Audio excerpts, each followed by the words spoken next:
see who jumps on, and then so we're live now. And then when folks jump on, I'll kind of make the announcement. And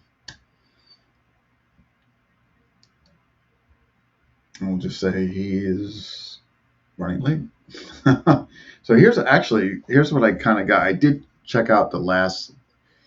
I kind of went through it in there, but the whole. So where we kind of left off was the quest for the truth. So follow up on that. It was interesting too when he talked about rediscovered, not discovered, Mhm. not controlling FMA. Maybe it might be interesting to bring up FAMA, Filipino American martial arts. I mean, I have the opinion that I think Dog Brothers falls in that line. Um, the quest for truth again, train partners' importance.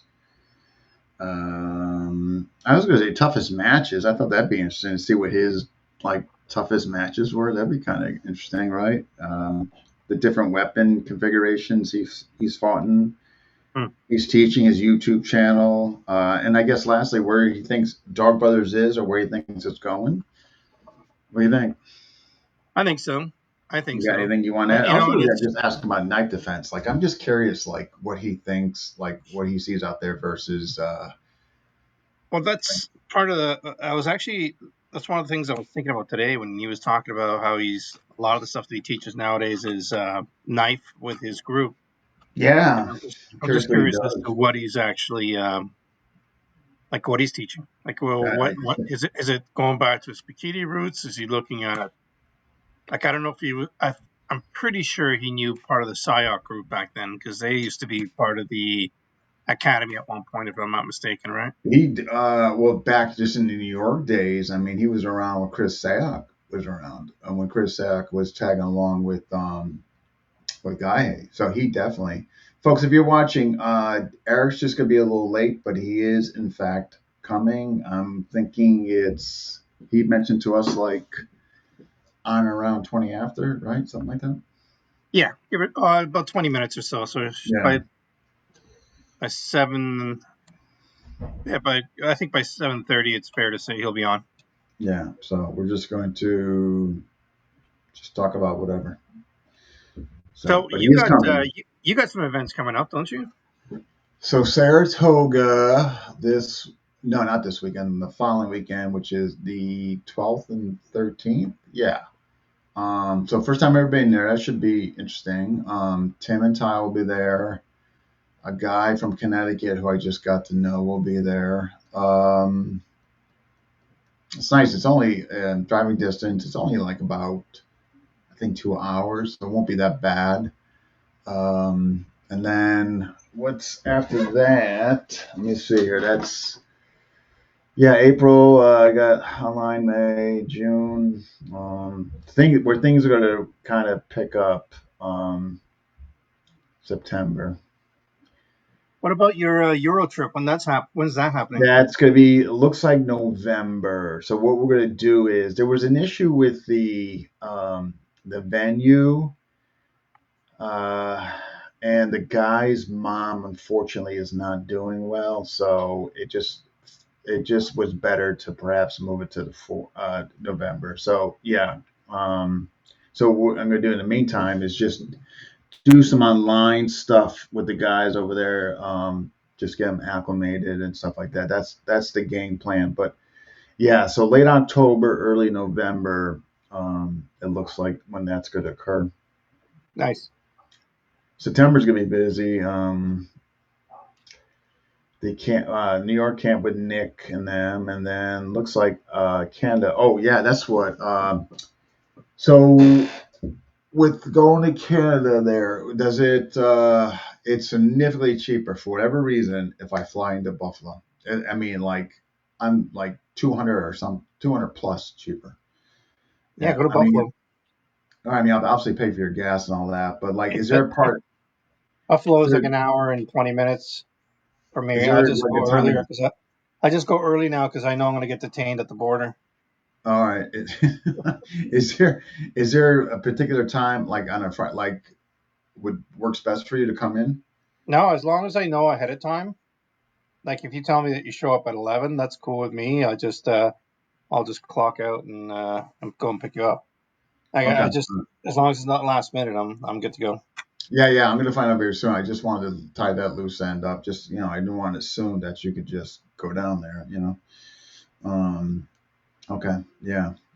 So Uh, I have getting messages about people asking if I am actually going to do any like Marshall May t-shirts and stuff or hoodies. So really? yeah. So I may actually do get a run going for a sort of thing. That'd be, oh my gosh, with the dog and everything, that would be neat. Yeah. Oh boy. Yeah, folks, if you're watching, we're just waiting for Eric. He's just running late, but he is But if, coming. yeah, if you have any questions, just type them out now so that way we can ask Oh, them. that great idea, actually. Yeah, that And would be before we start getting him in during the middle of it. yeah, and it's so far so good. It's been a pretty quiet week when it comes to politics and drama in FMA. So that's kind of nice. Yeah, there's a little thing going on. I'll tell you about it, but yeah, yeah. But other than this one kind of small thing, it has been kind of quiet. Knock on wood. I mean, it's just it's disheartening. It's sad. Like I haven't done an episode in FMA discussion. And I kind of feel bad. It's not that I don't want to do it anymore, or like, oh, I don't need to do that. I'm doing it. Hardly. It's Hmm. just towards the end there, just the stuff. I mean, it's just like But I'm thinking like for you and Mark, if you guys want to do it, I'll do whatever I can to help promote your thing. And so if you guys want to come on this weekend, Sure, uh, yeah, sure. I got Mark's. He sent me the flyer and his pick. I know I got a pick of you somewhere, so we can make it. Um, when are you coming to Buffalo, Seth? Actually, it should be if all. I mean, let me just get you exact date, Seth. What's up, Manny? So if all goes well, and nothing that it would be September 20th. No, sorry, 19th. 19th. Friday the 19th. Yeah, the 19th.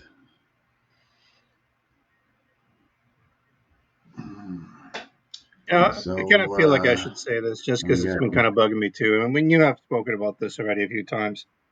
And when people go out there and start posting videos on something how it doesn't work or whatever else, I really hope they start taking a look at their own material that they post because I'll give someone a hell of a lot more credit who tries to stop something at full force than mm. someone who just says this is how it works and take my word for it.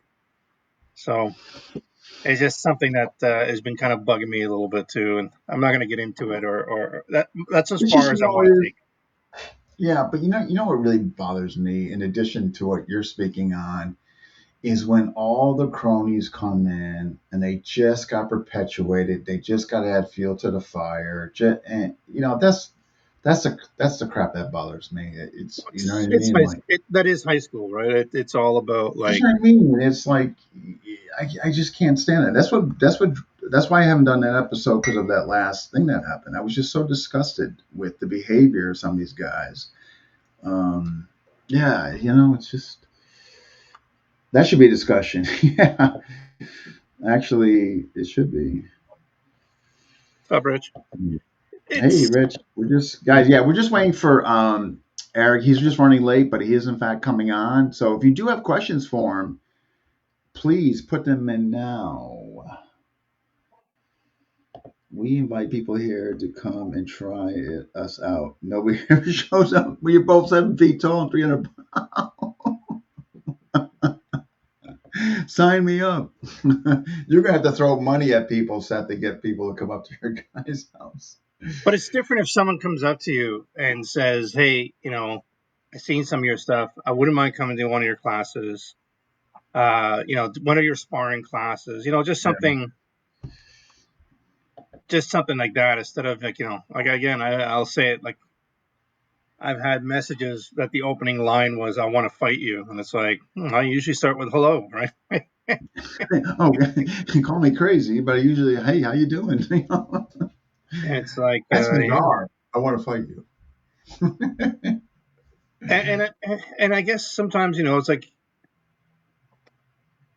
how do you approach people if you don't know them, and right, or how do you approach somebody if they already have a like you said when you first heard of me or we first started speaking, you heard I'm basically a Neanderthal, right? Like No, I you know can't what put it was? Is I'll never forget. I was watching Tim's show. I think it was a couple shows, and I would keep seeing you popping up. And I gotta be and like I gotta be honest. I'm like kind of looking outside, looking in. I'm like, okay, this guy is different. Okay, but then when you brought up the Khabib, I'm like, you know what? I wouldn't mind seeing some of that. And then 2 months later, you sent the videos. Better late than never. And then I think after that, I brought you on the show. I think right? Yeah. yeah, The infamous episode. we don't have to say it, Do but we need to even say the number? I mean, I yeah, guess. but you know what? But even the test and the show were both over 2 hours, which I thought was pretty cool. It didn't feel like 2 hours. Yeah, yeah. FMA drama better than BJJ drama. All the same shit, man. It's Yeah. all the same garbage. And Nice, also, plan. also the whole thing we were talking about, and it also really, like, it really bothers me when I'm seeing two friends. You know what I mean? Like, that's like I hate seeing that. You know what I mean? Like when you see two guys that and they're just going at it. I will openly disagree with a friend, but I will not openly disagree with somebody just to get views or likes. Not that I Yeah, have a I agree. channel to Right. make money. I'm not gonna make a circus out of it and for the benefit of other folks, and then have all the cronies jump in and just say stupid crap. That's what drives me nuts. It's like, don't most of you guys have a mind on your own? I mean, I think yeah, guys. it's If you're just clickbait. We're just waiting, guys. He's just running late, but he is coming. Um, he is coming. One time, a ninja guy showed up. Huh. Okay. Man, we got 10 people already watching. I Let had me a dude see once, here. actually a father and son come to my class once, and they were as soon as I started teaching, they started telling me how they were like weapons historians and stuff. And they just kept talking and talking and talking. And at one point, I was like, "Hey, are you guys here to train, or you guys here to talk? Because if you want to talk, we can wait till after class." Just like it's like, well, that swing you just did there was a classic Roman number 3. It's like, shut up, Oh my just God. shut the With the hell up. with the Gladius. I've had to talk to Dean many times. If this FMA fighting, yeah, it's just too bad, It was And you wonder bad why we're on the before, bottom but of it, then and you once wonder the why we're internet, on the bottom. You know what I mean? Like we deserve to be. I hate to say it, we deserve to be. You but know. listen, like I remember in the 80s and 90s, like it was bad, but now everybody now has a family system, so everybody's the grandmaster. When they tell you, did I tell you? Like, well, I think I mentioned to you how I'm seeing these systems come in FMA discussion, and it's been 5 years. Well, actually, going past 5 years, going on 5.5, and there are systems I've never ever heard of in the past 5 years, and all of a sudden, so what? They just found out about FMA discussion. I mean, come on. Like I've never heard of them. Like so, you got to wonder. Like, are they just trying to? And I'm not. And they could. Maybe they did exist. I don't know enough information, It's but it just bullshit, makes me wonder. That's all. Dean. I'm glad that you're the nice guy, but it is bullshit. Like I know a guy that was training with GT for a long time, Yeah. and now all of a sudden, I guess he got as high as promoted as GT would give him, and now all of Okay. a sudden he calls it his family Kali system, of whatever. I won't say his name because it's not worth mentioning. And now he's out there pushing his military ranks, trying to get military contracts to teach people up in the Philippines. And you watch what they're doing. It's like, this is all like display shit, right? Like, I don't see any combative nonsense. I just see them like running around, runs and twos and twirls.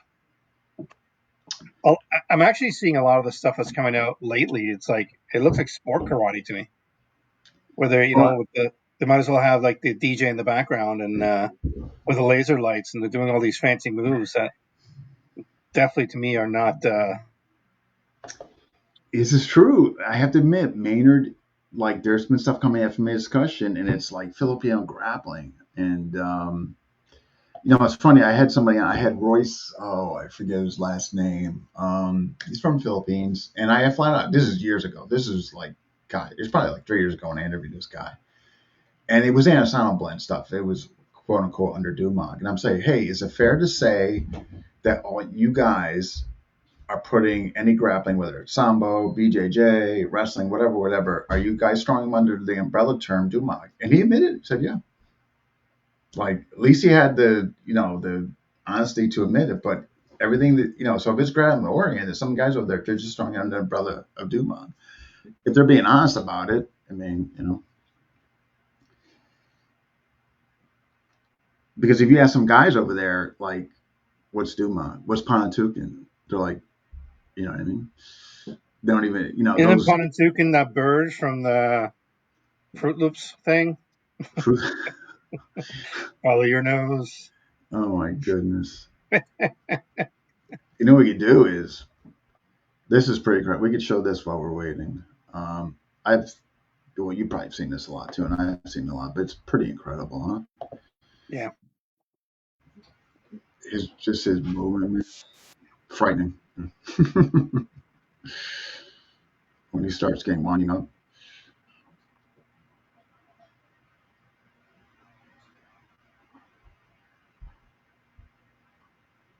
Burton has told me stories. Burton has sparred him a lot back in the day.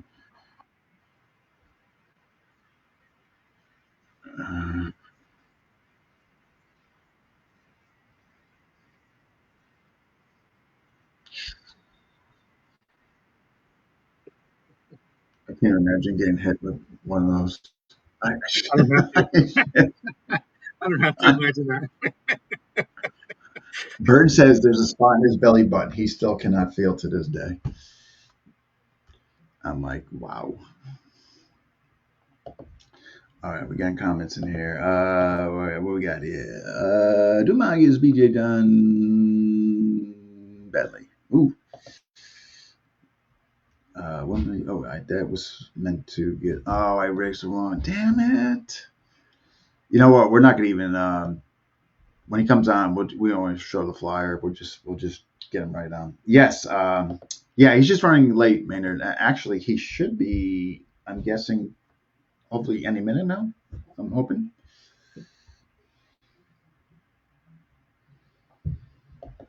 But yeah, if you guys have questions for him, please send to me now or in the comment section.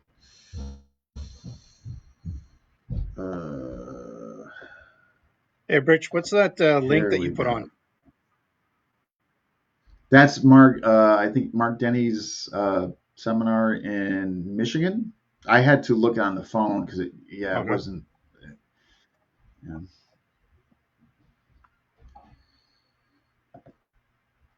That man. Yeah, we're just waiting, folks.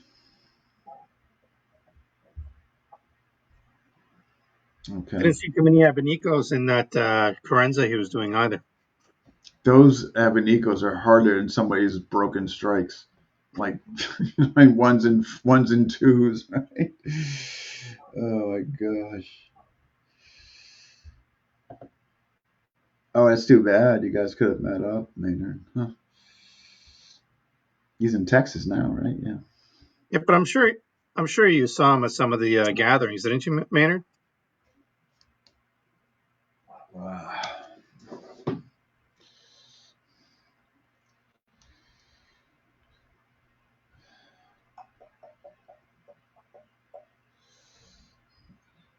Yeah, he's saying affirmative.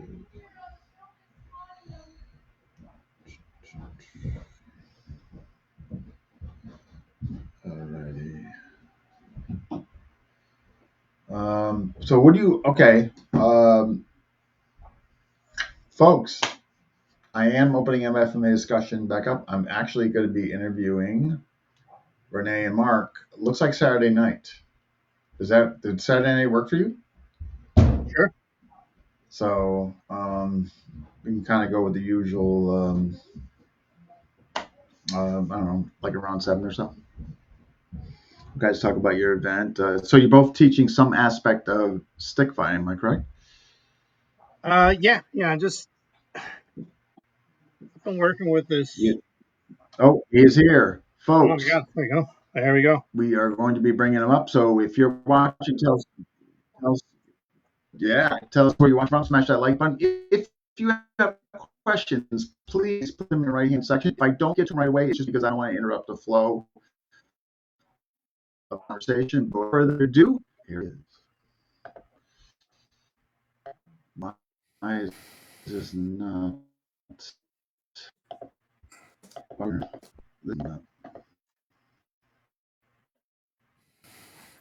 There we go. All right. Can you hear me? Yeah, your mic sounds awesome. Thank you. Yes. Yeah. Yes. Yep. You sound good. Dean seems frozen or really deep in thought. No, it looks frozen. So, yeah. So talking to Renee, I'm hearing that warped voice. Oh.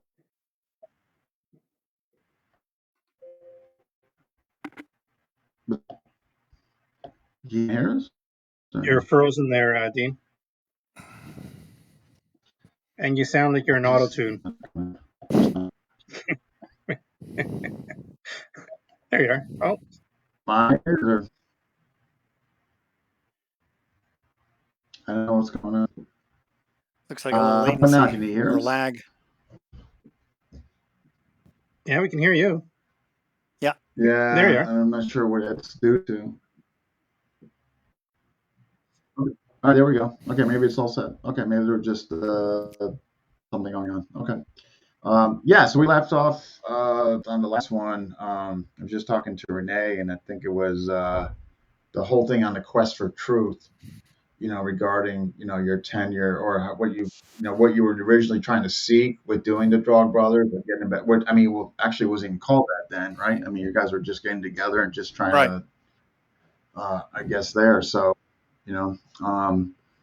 so I mean, like, we left off there, and we got a bunch of other questions as far as that goes, but. Was it hidden? Like you made, I found this really interesting looking back. Like you said, it was hidden, or do you think, or not revealed? Do you think that was with intention, or in the general aspect of the community? You mean the truth in terms of the truth? Yeah, exactly. I partially. Well, I mean, remember it was a very small group, and it was primarily Filipino, and it's when they were teaching non-Filipinos, it's probably good marketing to kind of shroud it in mystery. And the mystery is that, if I hit you a certain way, you will die or you will be disabled or, whatever curse would happen from above. And which, I guess is part of the lore, but just not really part of the reality. And there was just a lot of it. It was shrouded in mystery. I think where there's mystery, there's margin. It's the old saying in sales. And that's, I mean, they got to make a living. And I looked at it. At the time, I was really just not, I didn't have the patience for the BS. And I knew that if they hit me in the arm or the shoulder or the leg, I was not going to die. And especially some of the guys I was seeing doing it. Look, I mean, maybe if you hit me dead on in the head, I might, black out or something. But the reality is, the strikes, the way it was being presented, was just, I don't know. There's just too much mystique, and there was just not enough reality, ultimately. And to me, the reality was that, yeah, sticks will hurt, but you got to put a lot more into it than what we were being shown. And that was, Mm. that it just was. Was it deliberate? Partially. I think it started out being deliberate, and then later on, they just started believing their own press. And then it's, you have a generation or two after that. The original group from World War II came from the Philippines, who migrated over to basically Stockton, California, most of it.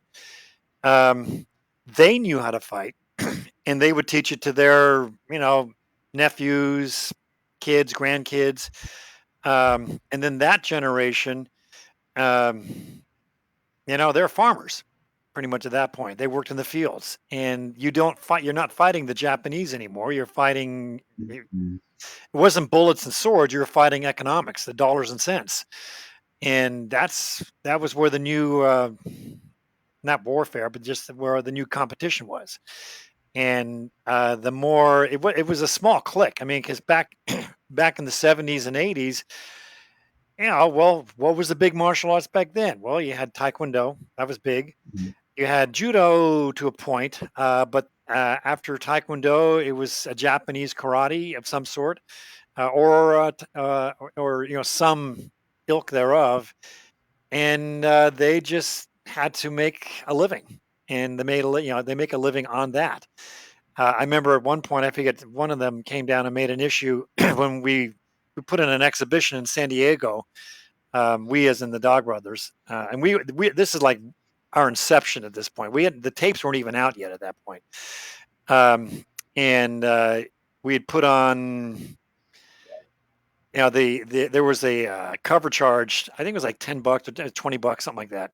And one of the guys, one of the groups came in and said, "We're not paying $20 per person to come in." I'm like, why not? Everybody else did. Because we had probably 40, 50 other people who did pay $20 and came in and that we're not going to do it. We don't think we have to. And I went up to, I forget the guy. He was one of the bigger names from Stockton that came in. Or he was actually from San Diego. And I said, well, what's the big deal? I went out and talked to him. I think it was Ron Balicki who came out and told me, he said, hey, can you talk to these guys? So I went out there and I said, so what's the problem? Well, he said the problem was the problem was the $20. I said, all right, I got your $20 here. No problem, right? Well, there's the more problem. That's like a bag of rice and this and that. And I'm like, oh my God, we're talking about rice now? Bags of rice? Are you kidding me? It's not about the $20. It's something else. Because I said, I had a feeling it wasn't really about the money. It was about, I don't know. They didn't get, it wasn't about the money. It was something else. And so to me, it was like yet another example of posturing and trying to some petty politics that was going on there. So if you're going to make money the excuse, I got your money covered, let's go in. And when it wasn't enough, then it was obviously not the money, it was something else. And at that point, I went back to Ron and I said, I have to pay. So it's not about the money, it's something else. And then about maybe 20 minutes later, they all came in paying $20 a head. And then we went on to put on a big symposium of stick fighting, and it was a smorgasbord of Filipino martial arts. That was the whole point, to showcase FMA, and whether you were from this tribe or that island or represented this particular Lameco system, Largo, whatever it was, everybody got a chance to set up. Basically, it was like a trade show, set up a booth, if you will. And okay, we do this. We're located here. This is our technique. We do these ranks. We have these, whatever protocol they had. And it was basically just to get an identity, for one thing. And, we're all Filipino martial artists, but, everyone's still kind of struggling. It's a very large umbrella, at least as far as we were concerned, and everyone was looking for an identity. And to me, that was, and Ron, when he put it on, that was the place to start. I mean, it wasn't where it ended, but that's where. And you'll see in the Real Contact, this is where for the first time, Mark, Arl and I were fighting, but Mark got up there, kind of like the MC, and just said, hurry, hurry, hurry. We're going to see these guys fight here. And here's the Dog Brothers. And here's, be friends at the end of the day. It was, our spiel, the spiel. And Mark does it very well. He's pretty well spoken when it comes to that sort of thing. And we pulled it off, and that was that.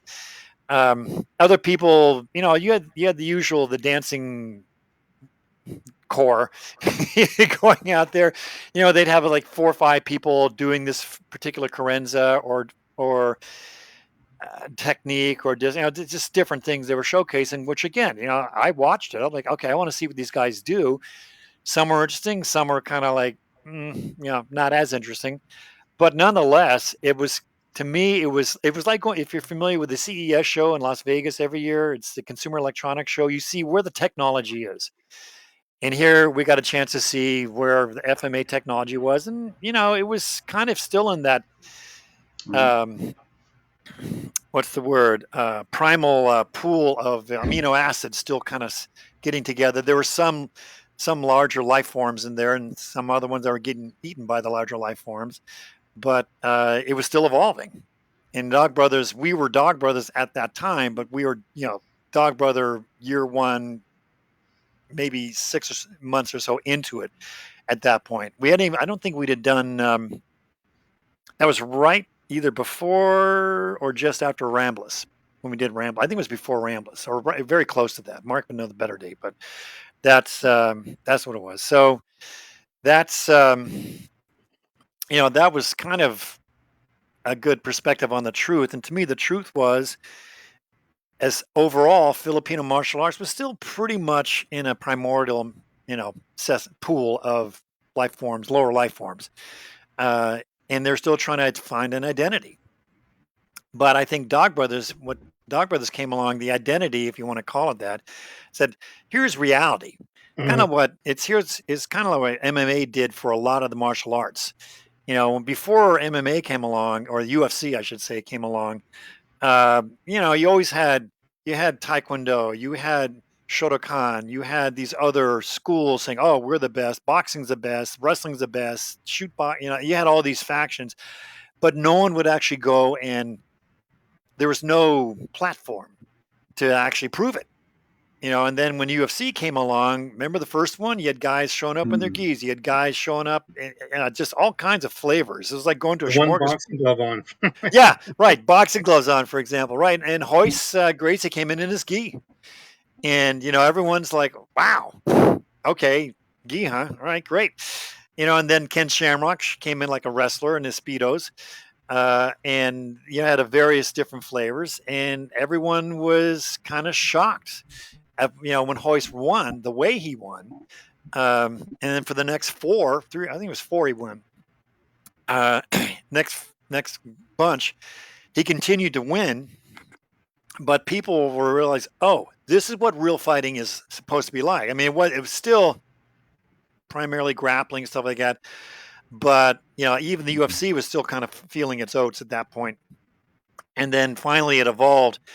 I'd say probably around the 9th, 10th one. That's when UFC started to really coalesce into what we know that is today. And that to me is a lot more reality fighting than it is just stand-up boxing, which I like.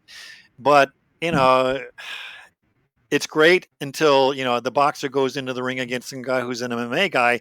He may not be as good a boxer, but he doesn't have to be. You'll take him to the ground. At that point, you're in the octagon. You get up against the cage, you go on the ground. Well, then at that point, it's like electric circuit. Your hips are shorted to the ground. Your power, is just basically arms. You don't have the hip. You don't have the whole body you can do when you're on the ground. Same with a stick, by the way. But boy, did I go off on a tangent? Stop me, reel me back in if I went off too much. It's funny that you're saying that because I remember back in the 80s and 90s when I was training with my instructor. It was the same thing. If you get hit in the arm, your arm will blow up and your kids will grow up with curly hair. Stuff like crazy things like that. Yeah. But even I remember going to a demo or watching demos. It was the same thing. Like they would call you like a thug or, what is this thuggery I'm watching here? And I think it pissed people off because you pull the veil back, right? You saw the Wizard of Oz sitting behind the machine. Yeah, but the machine, ignore that man behind the curtain. Yeah. Well, and I found later on, as things progressed, I found that people are, if you mention Dog Brothers, like, oh yeah, we did that too. Oh yeah, we did that back in but we don't call it that. We never show it off or whatever. It's like, no, you didn't. Just yeah. Okay. Yeah. Well, and there's going to be, yeah, there's going to be, what's the word? The unveiling, like you were saying. And we would have people who would come in and do their thing, I guess is the best way to put it, or try to do their thing. And my approach was to, because I'm, like I said, I have a kind of a sales, I'm a technician, but I have a sales background as well. So I'm always looking for, you always want the person to feel like they won something, right? That way there's an upbeat and there's not like a screw you, these guys are jerks or whatever the case is. You want to feel like, hey, I could have a beer with this guy later on. We're cool.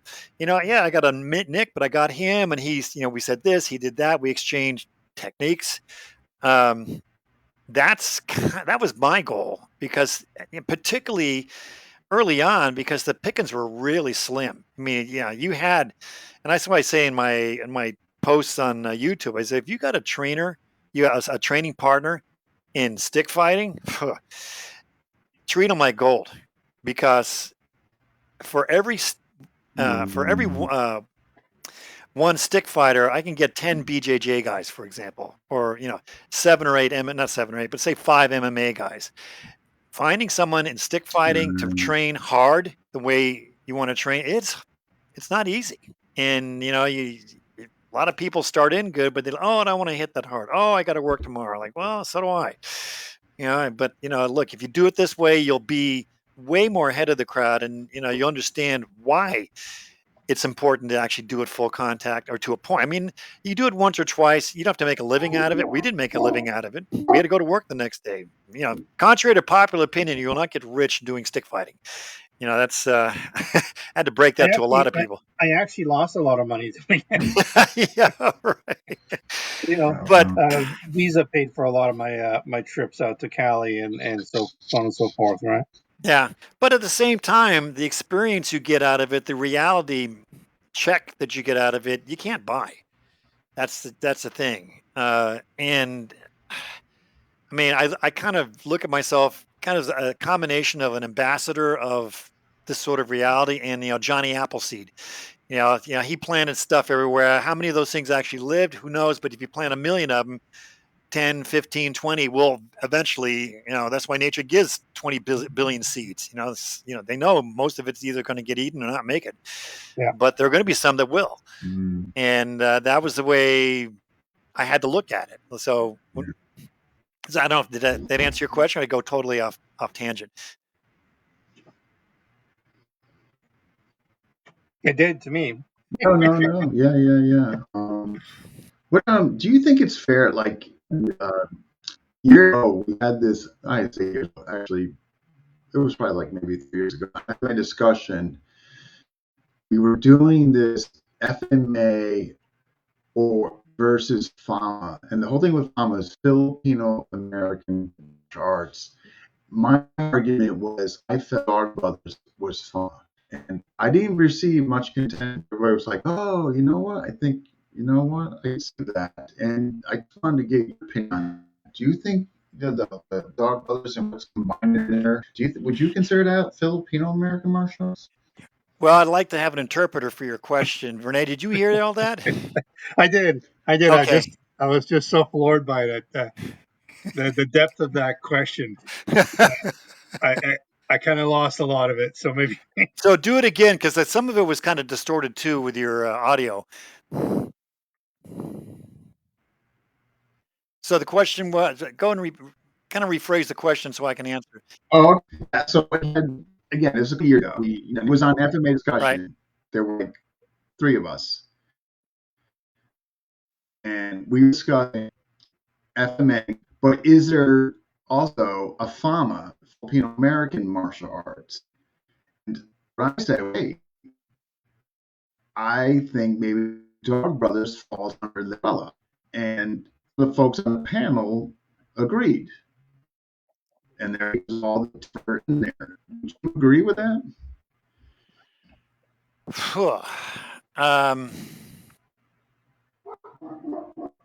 Let me think about that.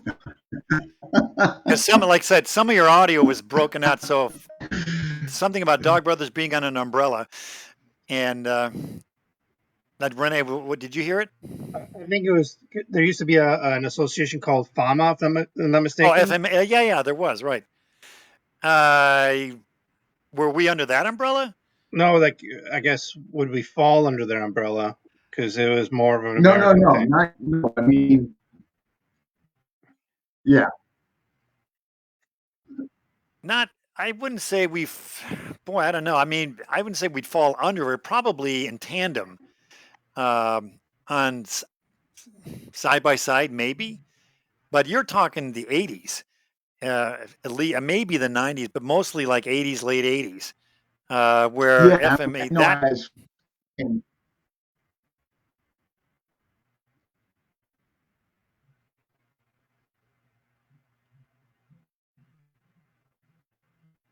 So okay, Rene, what did you say? It was and Tuesdays. Nice try. What did he say? No I idea. saw what you were doing. No, I just told him. I just sent him a message saying he's coming in a bit scrambled, so I'm not sure what's going on there. Okay. I'm wondering if it's like is it a thing with because you're on a high def camera, right? Would that make a difference? I am, yeah. I mean, it's a regular 4K camera. I'm gonna check back in. There's my end. Yeah, Rene, I hear you fine. So the guy you don't want to hear fine, you can't. No, I think it's me. I'm gonna check. Okay. Well, It's me. Rene and I will try to be interesting. Yeah. Something going on with me here. Yeah. You know, one thing I'll say, it's kind of neat No, to see it's a lot not. of people nowadays do the stick fighting, and like I'm not saying that you're saying how things kind of get watered down, like when like the second, third generation sometimes when they were training, and maybe that's why I got it. So the whole mystic thing, I kind of feel sometimes that there are people out there that want to do the stick fighting, but they don't want to get hurt, so they kind of like tone it down, and then all of a sudden it's rebuilding that whole kind of like mystic thing. Well, yeah, I mean that's what we had to go through. That was in the 70s. There was, with Leo Gahi and that group from New York. Basically, it was me, Leo. Well, Leo was the band leader, and Tom Bizio was his first student. Then I was Tom's student at that point. And Leo was bringing us out of the mysticism, so to speak. I mean, he had kind of come from the Philippines. He was, straight from the Philippines and the Jamaica Queens, and it was way more. It was very realistic, and that's what attracted me. And I attribute that to Tom being also really into the reality of it. And I mean, Leo let us both kind of explore to it. Later on, Leo kind of did a 180 on some things, just because I just noticed a lot of stuff was being kind of pared back, which I found a little. At the time I had my questions as to why are you going that direction, because it's clear we know the truth of the direct these are hits, these are blocks, these are strikes, this is footwork, this is how you get through the pack, through the melee, through the fights, intact.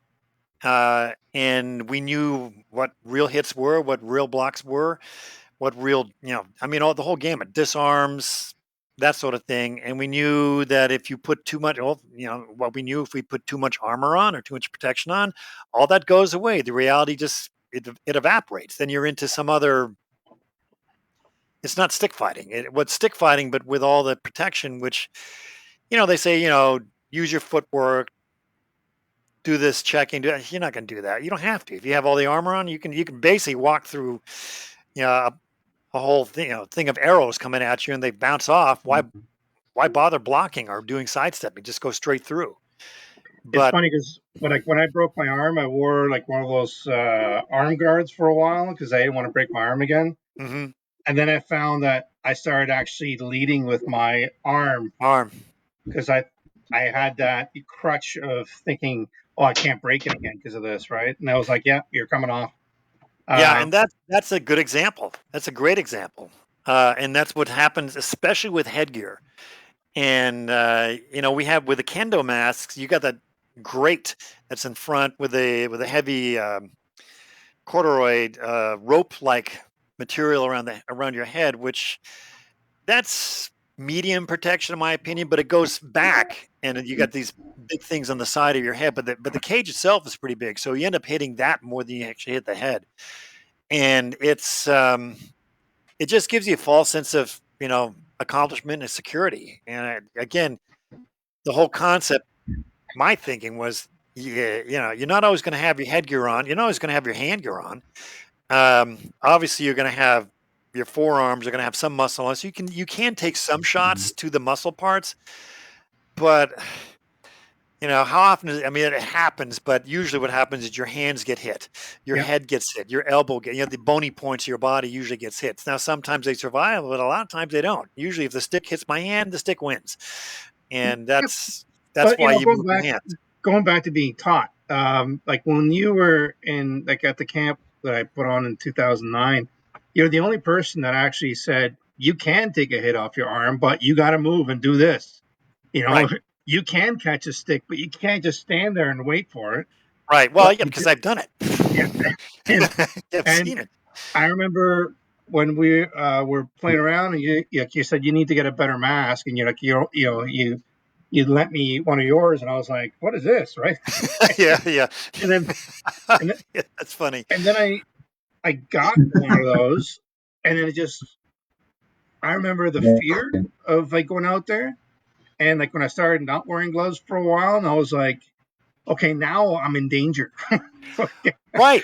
And your whole attitude changes. Your whole posture will change. If you can, this is like, it's interesting because when I teach here in Houston, we have guys who are mostly MMA. So they're in their, 20s, 30s, a couple in their low 40s.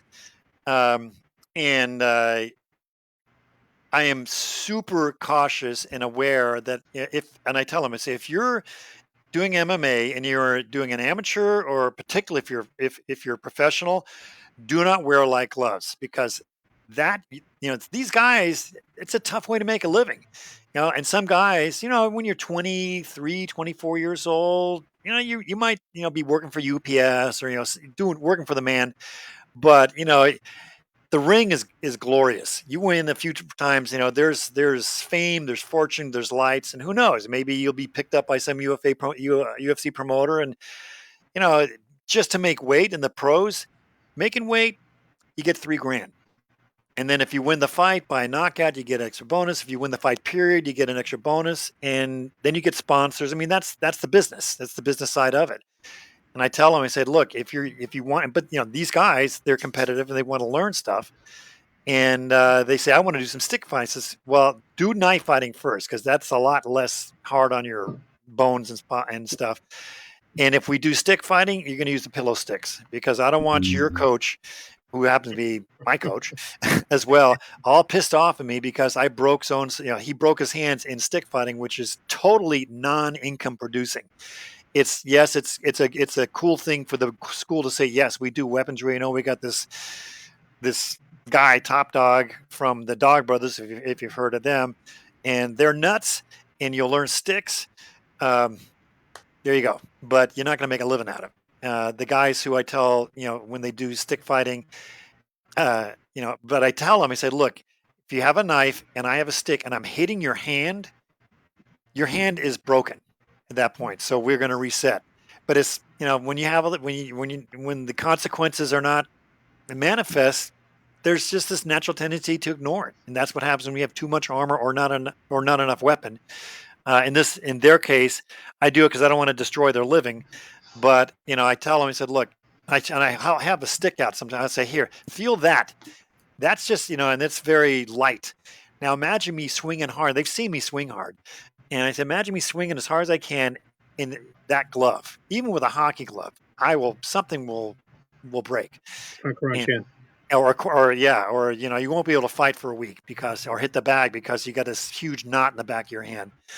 Oh, I remember sitting in my hotel, like my very first gathering, and it's like 5 a.m. We don't have to be at the gym till like it was like 9 or whatever. And I'm like just talking to myself. I'm like, you're a carpenter.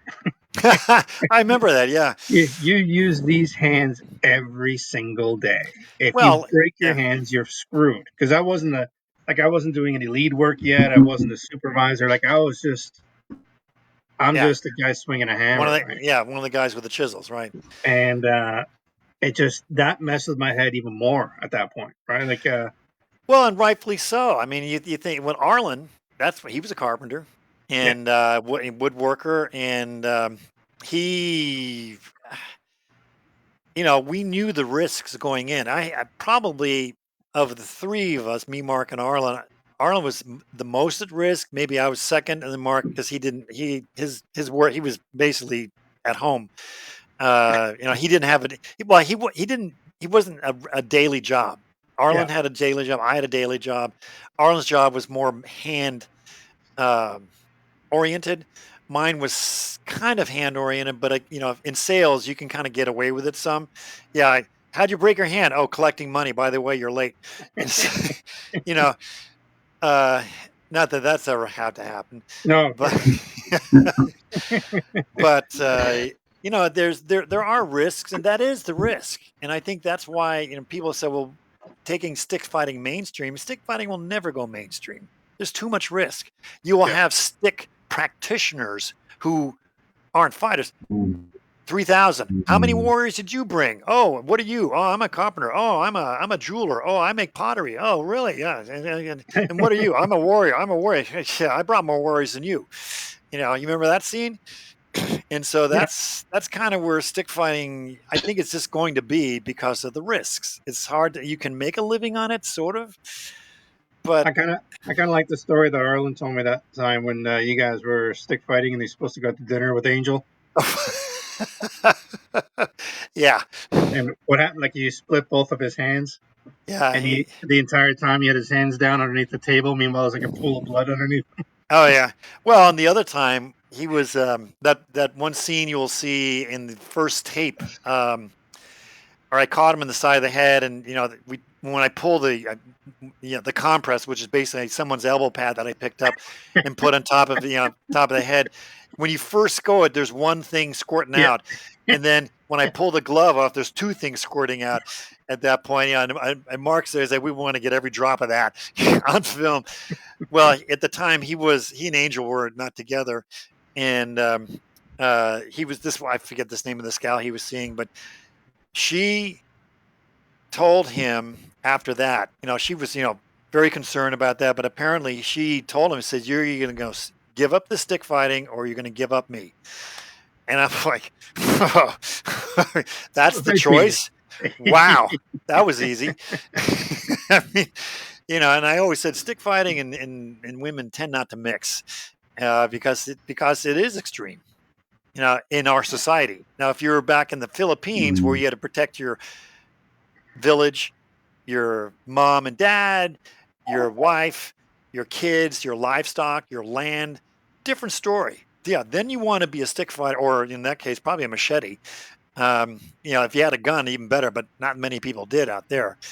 And then you want then you want your man knowing this sort of stuff, knowing wrestling is great, but you don't wrestle in a melee.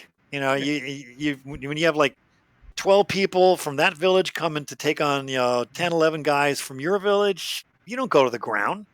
Everything's stand up. If you go to the ground, someone steps in your head, or lands on it, or you get a pot shot. It's stabbed from some guy with a stick or some guy with a machete or something. Very little, but you want your man knowing that. Luckily, my wife trains and she's fought at a couple gatherings, and that's very much the exception. It is the exception, and it was a very good exception. And it was funny. We were at a gathering once. This is after I think my daughter was barely a year old, and my nose, I got busted. It was like on an angle. Oh shit! And so I walk off the mats, and she hands me the baby, and she's like, "I think your nose is broken." Just a picture of her pointing at my nose, and it's like this, and I'm like, "That's funny." That's so cool. But it's. I mean, there are. People ask me, how do you feel about women doing it? I think they should do it. How do I feel about men and women fighting? I mean, do you see that in MMA? Not much. I mean, you see it, but mostly they're exhibition matches. Every now and then on YouTube, you'll see men versus women, blah blah blah, and. But it's not something you're going to see Conor McGregor do or something like that. No, I get the circus aspect of it, and that's why we don't, like even at our gatherings here, or some of the gatherings, or like it's more of the closed doors, like the tribals. That's kind of where we kind of allow it more. Yeah, and, that's different. And like for me, it's always been like women are more likely to be attacked by a man than they are going to be by another woman on the street, sort of thing. That's kind of like my mentality goes through it. But yeah, like I think it's a good point. We're not going to have a 300-pound stick fighter pick a 120-pound woman and say, okay, your weapon's the equalizer, because it's going to be a lot different, right? Yeah. But I encourage it, but I encourage it on the realm of we do this for ourselves and we don't tape it or bring it out there, because the last thing I want is to have like, hey, here's the Dog Brothers. Look at the circus bullshit that they're doing right now, right? That's not me. It's not what I want. But and Dog Brothers, frankly, went through a little bit of that at one point, because I know there was this one gal that Mark knew. She came in on a horse and had a spear and threw it down, and she fought this one gal from Switzerland. Yeah, and that was some fighting involved in that one. Yeah, that was a circus aspect of it, if you will. But I think there was like 2 or 3 instances of that. I don't think it happened much after that. There's, like you said, there's appropriateness for that, men and women, and kids. I don't put my kids out there. I wouldn't put someone under 11 years old against someone who's 20. That'd be nuts. That'd be stupid. But I would put a kid in there with me as a coach, showing, okay, here's the target. Here's the thing. You're not going to, don't think you're going to be, some Marvel action figure and take out 20 guys. You're going to cut 1, 2, and you're out of there at this point. If you got friends, just tell them you buy them. All you need is, 4 or 5 seconds. That's a long time in a fight, and then quick cut, and out of there. And at that point, nowadays everyone's got phones. Back when we were doing this, I didn't have a phone in 83, 84. You didn't have internet, none of that stuff. So when you ran, you better have some track shoes on. Nowadays, you can get at least call mom or call your dad or a buddy or something like that. It's funny when you say training kids. I used to do this thing where I'd give them like a rattan stick and I'd have a soft stick. Mm-hmm. And I let them swing at me for like 5 minutes, and then I'd switch. Oh yeah, that's good. Just to get that. Now this may hurt me a little bit. Right. So it gives them perspective. It's just like, yeah, you can swing at me as hard as you want. And I encourage, like, hey man, just swing as hard as you want, right? Fun with it. It's like, now we're gonna switch, and it's like when the eyes get big, you see the wheels turning, and I thought, for me, that brought them into a different headspace, right? Oh yeah, I think that's great. But I think again, that's more the exception than the rule because today's society is all about pampering kids, in my opinion. Now remember, I was raised in the '60s, early '70s, and what we did back then would pass for child abuse today. But I think it shows. You Yeah. have a whole generation. This last one or two, there's kind of a disconnect from reality. And that's, you can kind of point to the gaming Yeah, industry, maybe. which we didn't have. I mean, we had games, but they were board games, chess, checkers, diploma, whatever games we had. I forget what I can't even remember all of them now, but they, nowadays kids will sit hours in front of a terminal and play whatever they call it, Halo or whatever the games are now. You don't have. There's just not a lot of urgency in the way we're being taught or they're being taught. And if you teach a kid, like you got a 10-year-old and you're teaching him this now, that's the time to learn. It's really funny you say that because last night we went out for my daughter's birthday. She just turned 9, and we were talking. My sister was out with us, and she, because they were kind of asking what was Daddy like when he was younger,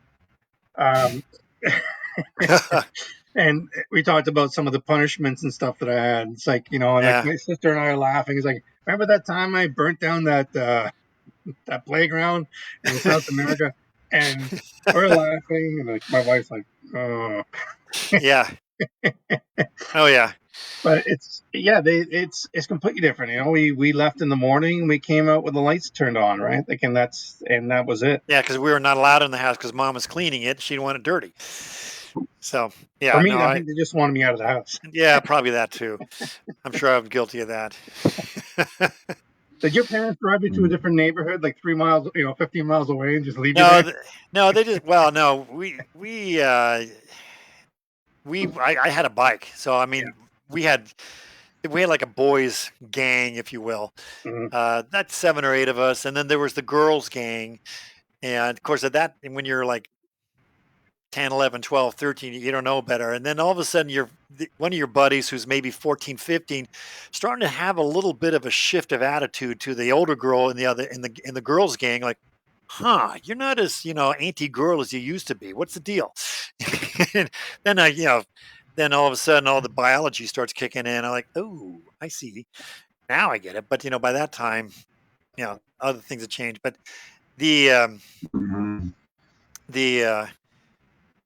if I had someone teaching me stick fighting or knife fighting or even jujitsu at 9, 10 years old, imagine where we'd be today. Or maybe not. I'm just thinking because I was very competitive and heavily into sports, pretty athletic, and I had good coaches in football and basketball. And I just see when you have good training and good coaches, you can really excel. And it takes the sport to another, overall, if you have enough of them, it takes the sport itself up to another level. Look at football. Look at football in the 70s, the Super Bowl teams in the 70s versus Super Bowl teams today. Not only the players, but the coaching is so phenomenally complex. And they start this stuff.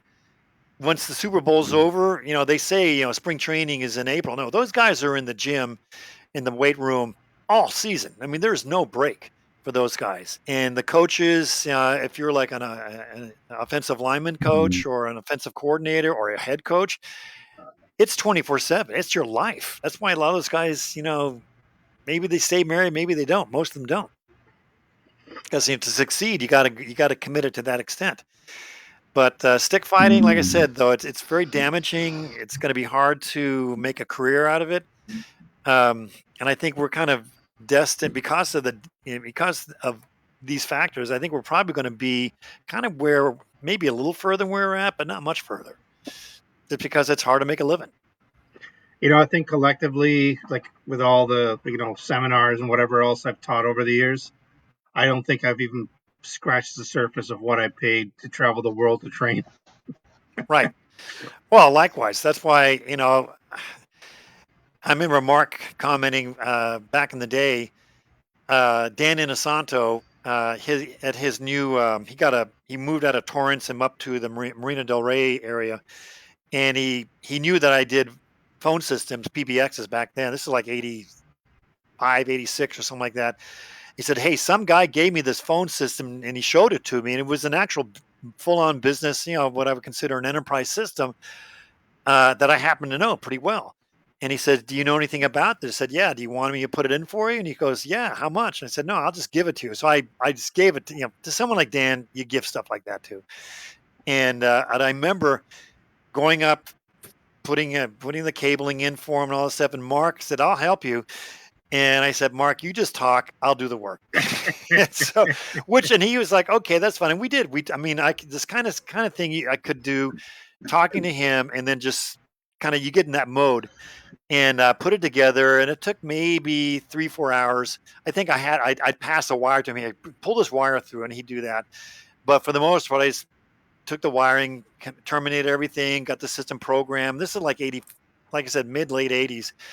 And when it was all said and done, lights flashed, phones blinked and rang and all that stuff like that. And he goes, "Wow, that's a great skill set." And I said, "Yeah, because you can't make this kind of money as stick fighting because and it's a trade." So I think to do this, but when you think about it, a lot of the people who, unless you're a samurai, for example, and you're working for the man, in that case, whether the king or prince, whoever it was at the time, most of those guys, they had other trades. Otherwise, how do you put food on the table, something over your head? And a lot of them may not even had families, or maybe they did, but they were kind of nomadic at best. So I've always felt, in 79, 80, I toyed with the idea of doing martial arts for a career. And then I saw my friends who were doing that, and they all drove shitty cars. And I said, maybe I'll pass on that. But then I got a trade, and you can do the trade and still do this. And, I do it now. Yeah. Yeah, that's why carpentry was worked for me very easily, because I could literally, when I was training, I could put my tools, like my pouch, in the back of a truck or the back of my motorcycle and take off somewhere. I could always walk onto a site and work somewhere for a couple of days. Right. I mean, and just make enough money to sustain myself while I was training or wherever I was. And you can justify it. Yeah. So I actually have a question. So, Dog Brothers start off, they start to grow. Like, I guess at one point you look at it and you say, okay, wow, this is great. We're getting all these people and everything else. And it starts to get bigger and bigger and going to Europe. Like, how did you feel about that? And like, do you still kind of like miss the old days when it's just like the 12 guys showing up, beating each other up? I mean, there's a little nostalgia, but I mean, I'm very glad that we weren't just the only ones, shouting in some empty forest, that, hey, this is reality. Mhm. Other people saw it, and other people saw, the Real Contact tapes that we put out. Because those were a big hit. It was a real eye opener for a lot of people because, again, we were myth busting, if you will. And hold on, let me let the dog out here. She's scratching the door. Just a second.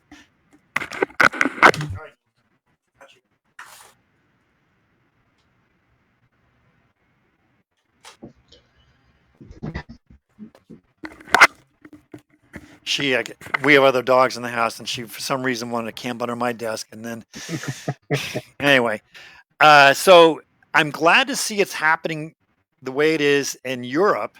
It's kind of its own deal over there. I mean, we have Dog Brothers here in America, but Benjamin Rittner is out in Europe. He kind of runs it there, or showcases it. Probably the best thing to say.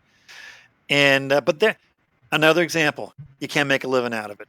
It's not his day job. It's his passion, but not his vocation. Yeah. And that's. But I think I'd almost rather it stay that part of it. I'd almost rather it stay, because once it becomes, I would say mainstream, right? Like, what's that? Here's how I feel about martial arts. Like, I have a day job, and my day job allows me to do martial arts. Right. And my day job allows me to be honest. So I Yeah. don't have to bullshit people into either doing what I do or telling a lie to make people think that what I'm doing, or have to compromise what I believe. Right. And And I think that's the cool thing with Benjamin and the group in Europe is that he has a day job and he yeah, allows they all do. it allows him to be very honest with what's going on there. And I think there's less BS that way, right? Yeah, because I mean, to your point about, well, look what happens to religions. They invariant. Well, look what happens to the governments. Governments get big, and guess what? There's graft, there's corruption, there's all sorts of shenanigans that go on behind the scenes under the veil of we're the government or we're this religion, whether it's Christianity, Islam, what it doesn't matter what it is. If it gets that big and you have that many people, you're going to have stuff in there that gets coagulated and infected, and all of a sudden it's found this niche that it can be supported by the system without having to actually work, and and then you become your own. I don't know. Well, look what happened to America. You have so many things going on here that we're finding out, and it's stuff people kind of knew, but you weren't really allowed to talk about it. Mm-hmm. And that's true with, I think, not just here, but anywhere. When you have power and when you have that much power, absolute power corrupts absolutely, and it does it no matter what happens. And I'm kind of, like I said, I feel good that stick fighting and Dog Brothers and stuff didn't get too powerful. I mean, there was some power to it at some point, but I think Europe really has kind of kept it honest, in that regard. And I think as far as America is concerned, I think as a result of what's going on in Europe, America's kept a little honest as well. I mean, is it possible to corrupt it? Sure. It's not there yet, but I hope it never does. I mean, I look at any martial arts, some of the martial arts I looked at, you get into this, and I get that you want to respect the elders, but there's respect and then there's ancestor worship. And then there's the then followed right behind that the mysticism and the mystique and then we go this bullshit. I always said that the spirit, if you will, of stick fighting, every now and then surfaces and lets us be real, and then it goes down again underneath the surface, and then once that reality part is gone, then you get all the mysticism about how if I touch your arm, it'll explode. If I swing hard, now even if I miss you, the very air around you will light up and you'll die or something. Some nonsense Yeah, like that. honestly, that's what it's such a good thing to hear when you sit there. But yeah, you want to respect the person, right? And you want to be respectful. But I also tell people I'm also a grown ass man. And the last thing, like I'm not going to mention what group it was, but I was at a seminar and the Grand Master was like, "I want you to swing this swing 1,000 times," and I was like, "No." I just want to sit down. Like I paid to be here, but I'm not going to destroy my hands because Yeah. your magic word wants me to swing a stick at a tire for 1,000 times, or do this progression while you take a nap on a seat or text your friends. Yeah. Like I actually, and again, this is maybe why I don't make friends easily. I was at a seminar where this guy was literally, "I want you to do the A, B, and C," and we started doing A, B, and C, and he goes in the corner and starts texting, and I walked over and I was like, "Dude, I didn't pay you." Oh, you were paying him? Yeah, because Okay. I went to the seminar and the guy's just sitting. I didn't host it; somebody else did. And I walked up. I'm like, "I'm not paying you to watch you text while you're not even paying attention to us. Like, either get your ass in gear or I'm going to bounce." And it's just because everybody else is like, "Oh, this is great, isn't it?" It's like, no, this is nonsense, right? But yeah, and yeah, I guess I'll leave it at that. I don't know, Dean, you got something to say? Looks like the screen is frozen again. I don't think so. I think he's just in shock. Oh, can you hear? Oh no. A little bit, yeah. What about now? Can you hear me or no? It's pretty distorted. Yeah, it's like max headroom. Yeah, I don't know what's Yeah. going on. I see a question here. I'm gonna send you questions. I don't know what's going on. Lord. Let's see here. I see a question here, but did Leo Gahi stick fight with you in those days? He did not outright stick fight with us. He would go and it was more of a blend spar thing when he's trying to show us a certain technique. He would move around that way. And that was pretty cool. And he did that up to, we were in Jamaica, Queens at the time. And then even when he was in Texas, he had a place in, we had this seminar in Abilene, of all places. Abilene, Big Springs, Texas. And he would get out there and do some stuff. But we weren't really, the thing about Leo, one thing I'll say is that, and to this day, I tell the story, but it's hard to really appreciate it. He never, he never hit with a fist. He would talk, we get close, and his thing was a slap. And he had this way of slapping that was like no other person I'd ever met before or since. And we would, those focus gloves you have for boxing where people, you hold up and pop, pop, pop, pump, pump, pop. We would do that for slaps. I would hold it for people with slaps. And Tom was pretty good at it. We had another guy who was really good at it. And Leo, and then Leo's like the smallest. Tom is not tall, but he's pretty well built. And most of us were, athletic and fairly well built. But Leo is usually the shortest of the bunch. Yet his slap, I remember holding the focus gloves for him to slap, and it didn't look. It looked like a punch. It had the same velocity, or looked like as a punch, but it's just with this part of the palm, not the fingers, but the palm, and the way he would hit it, it would go through the focus gloves, and I could hold it for 2 or 3 slaps, and I'd have to take it off. And it hurt. I'd never felt anything like.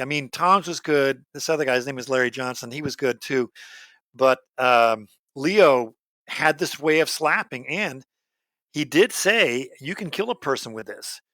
And I remember when he came to Columbia University and gave a seminar, and he showed me and Tom.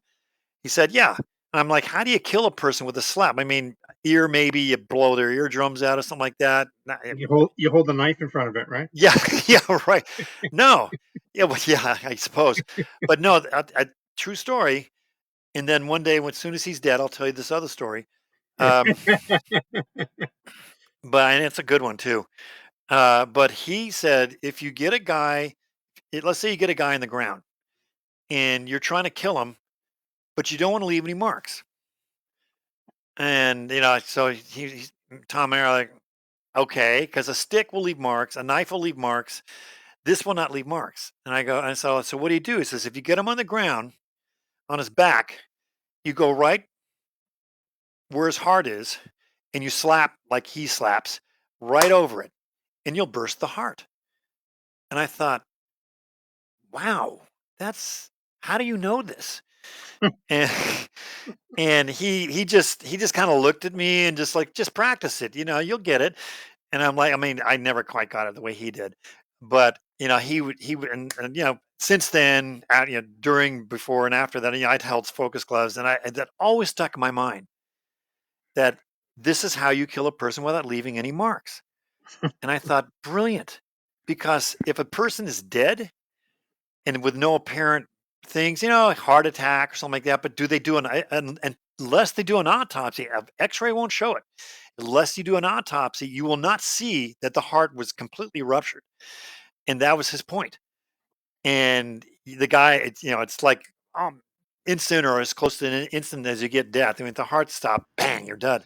But it probably takes a 10 seconds or so, but you're done at that point. And that was the thing about there were a lot of unique things about Leo. I think that, to me, was probably the most unique thing I knew about Leo, was the way he slapped. It's like nothing I'd ever felt.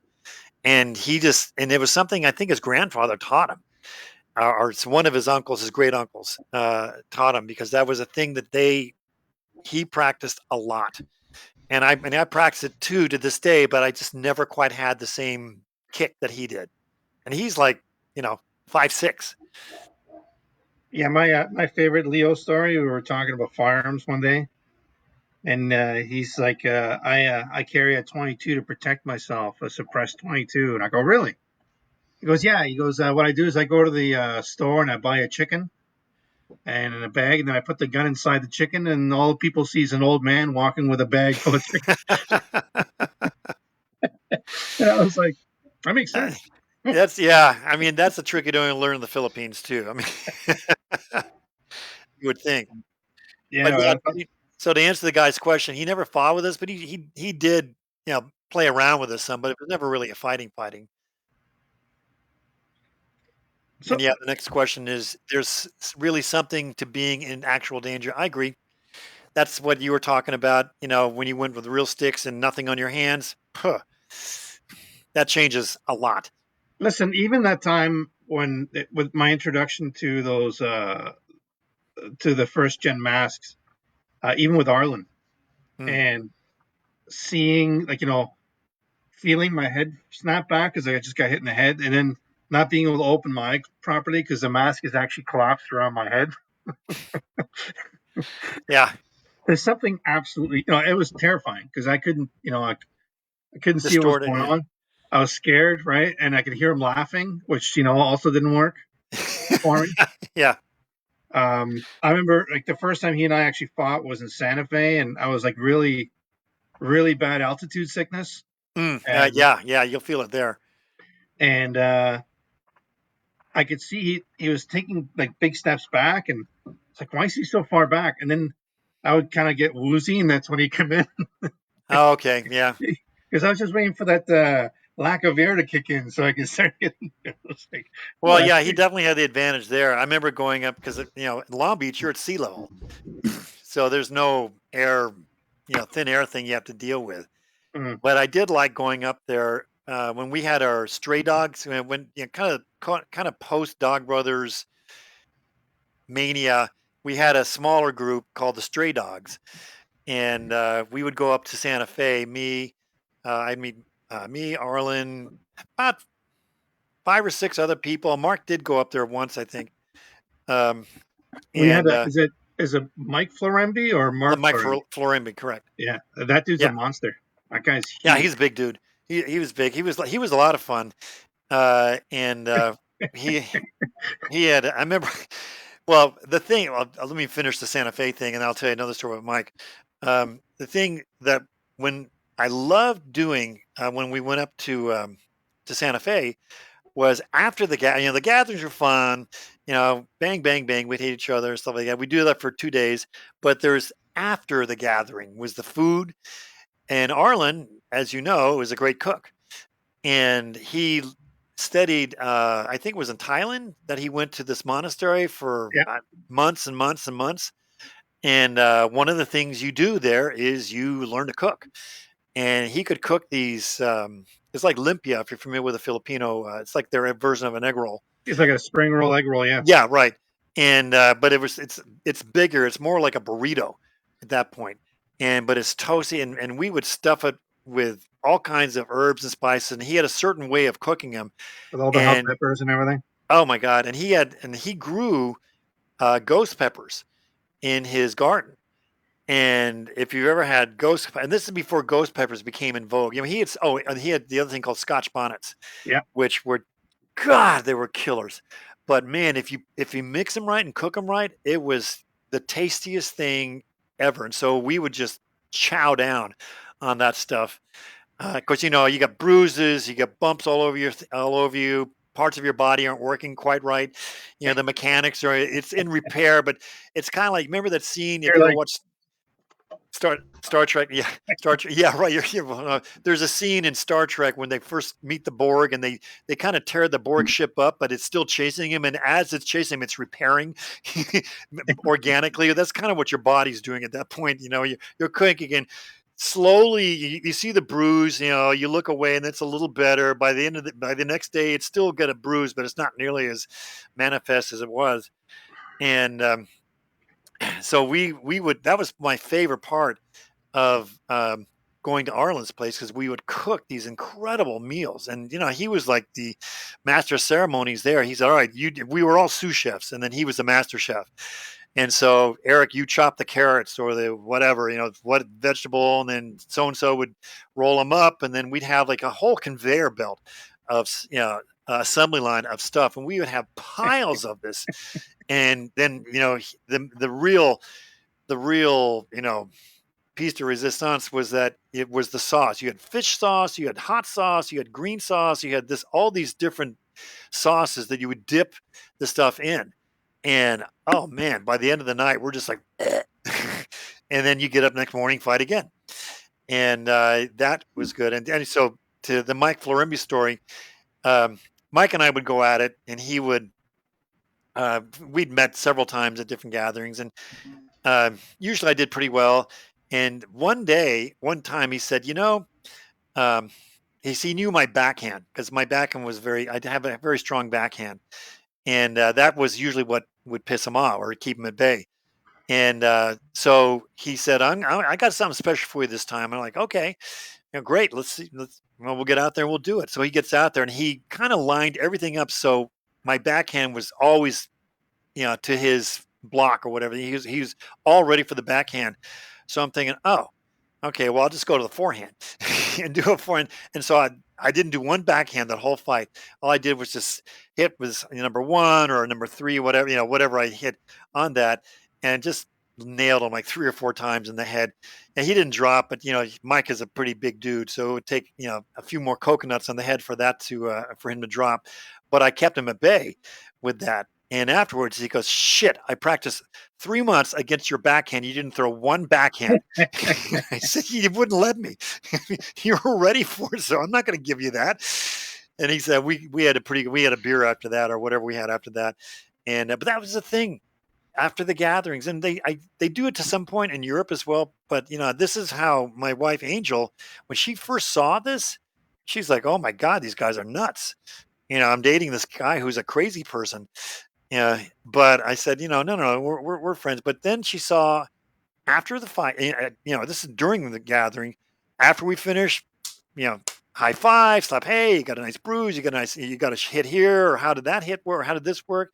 And then in the evening, we'd all, after everyone cleaned and shaved and showered, all go to the restaurant, and there'd be probably upwards of 25, 30 guys that, in California. We went to Todai, this place called Todai's, which is a huge smorgasbord Asian food. It was Japanese, it was Korean, it was Chinese, it was American.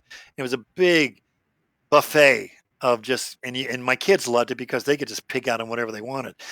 And Angel's like, I get it now, and that was a big part of our relating. We've been married ever since, so That's always been my favorite part as well, Eric. Like, and I hate to say it, like towards the end of the night when people start trickling out, it's like, man, I wish we had one more hour.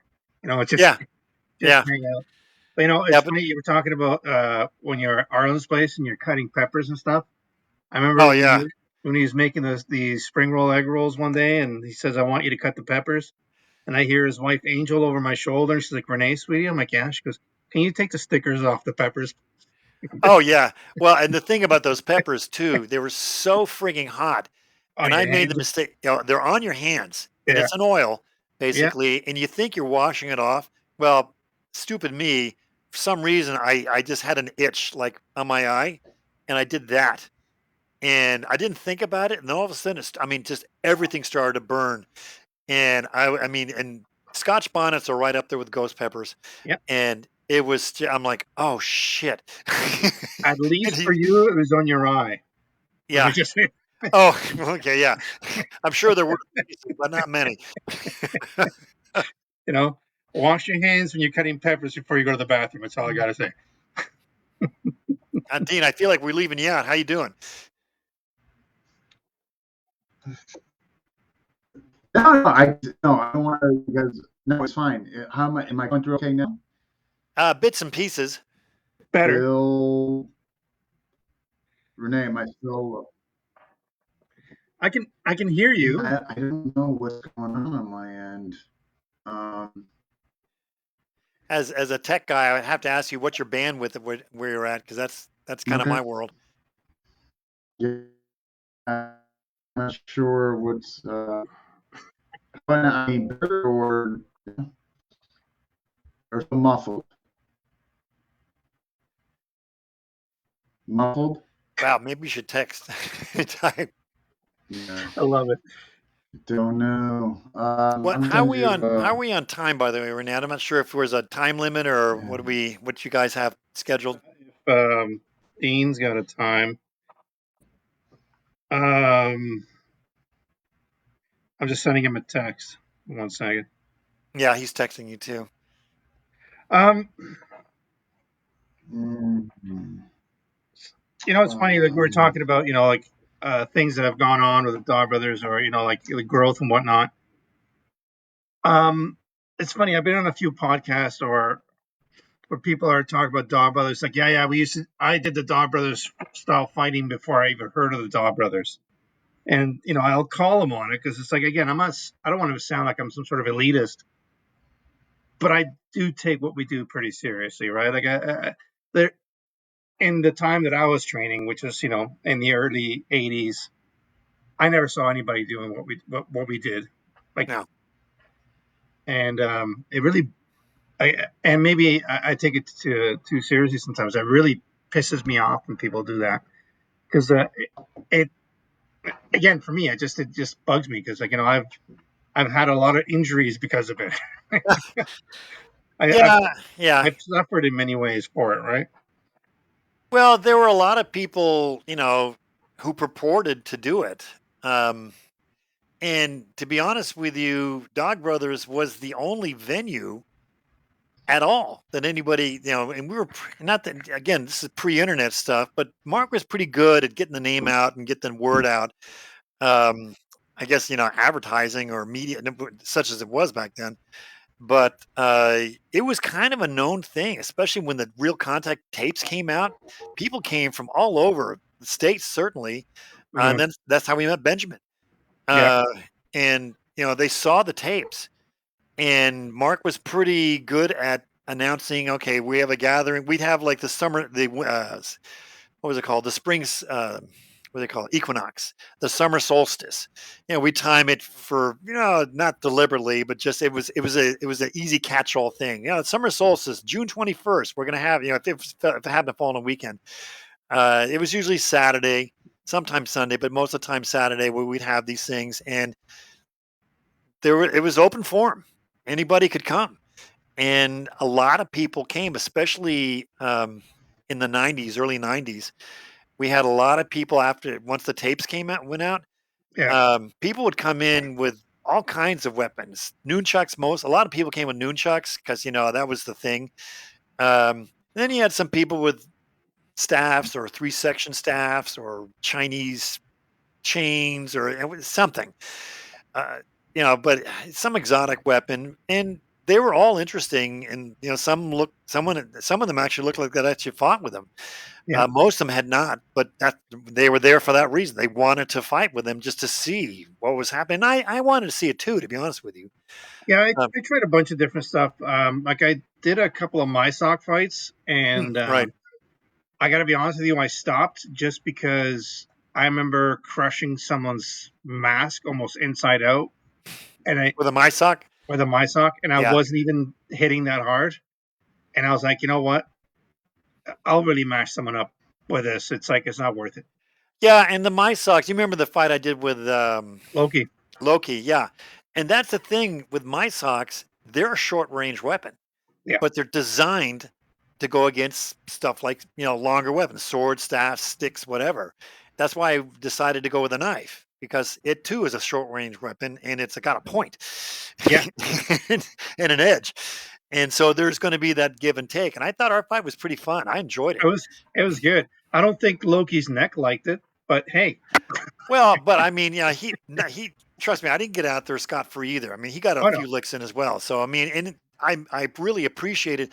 I think Loki was more just glad to have someone to do an exchange with him. But I think what surprised him the most was I said I wasn't going to fight him with a stick. I'll do it with a knife. I think that Yeah. really kind of got his wheels going at that point because he expected me to go with a stick. I'm like, yeah, this is not these weapons are, your thing is way designed for a stick. I'll have the same problem everybody else does.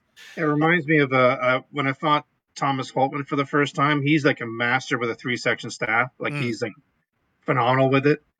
And I was like, yeah, you know what? I wouldn't mind having a fight. And I walked out with a single stick. And Okay. And he just kind of looked at me. He's like, single stick? I'm like, yeah. I get it. I do, because you can grab with that. That's the whole point. And even Mark was like, you sure you want to do this single stick? And I was like, yeah, I think this should be all right.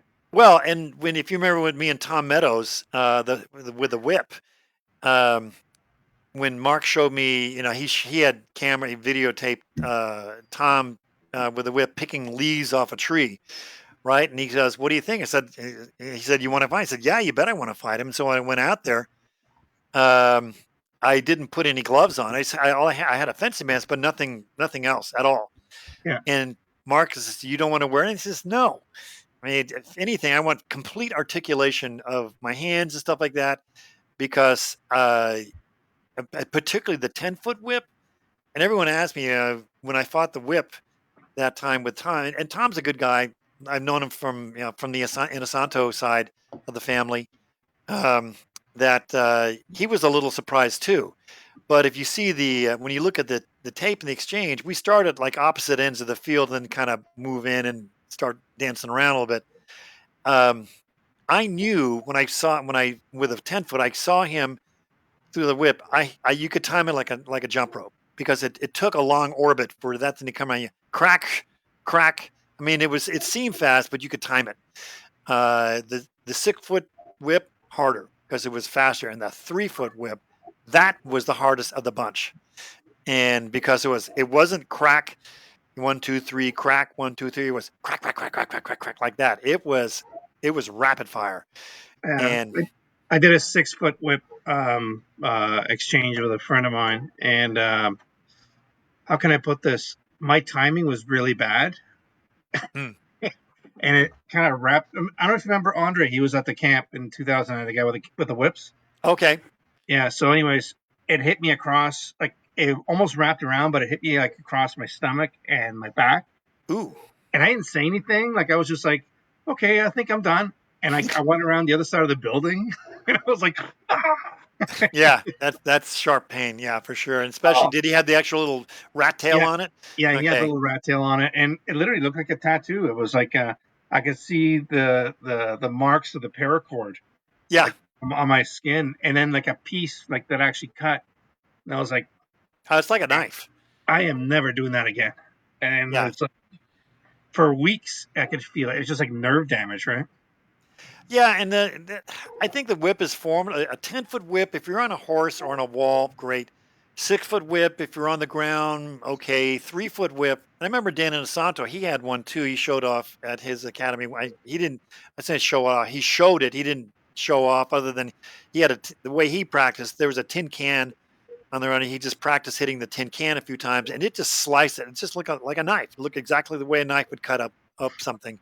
Because yeah, that's what it does. And when Tom and I went, that was it. I would say probably for the first 15 seconds, he had me on my heels.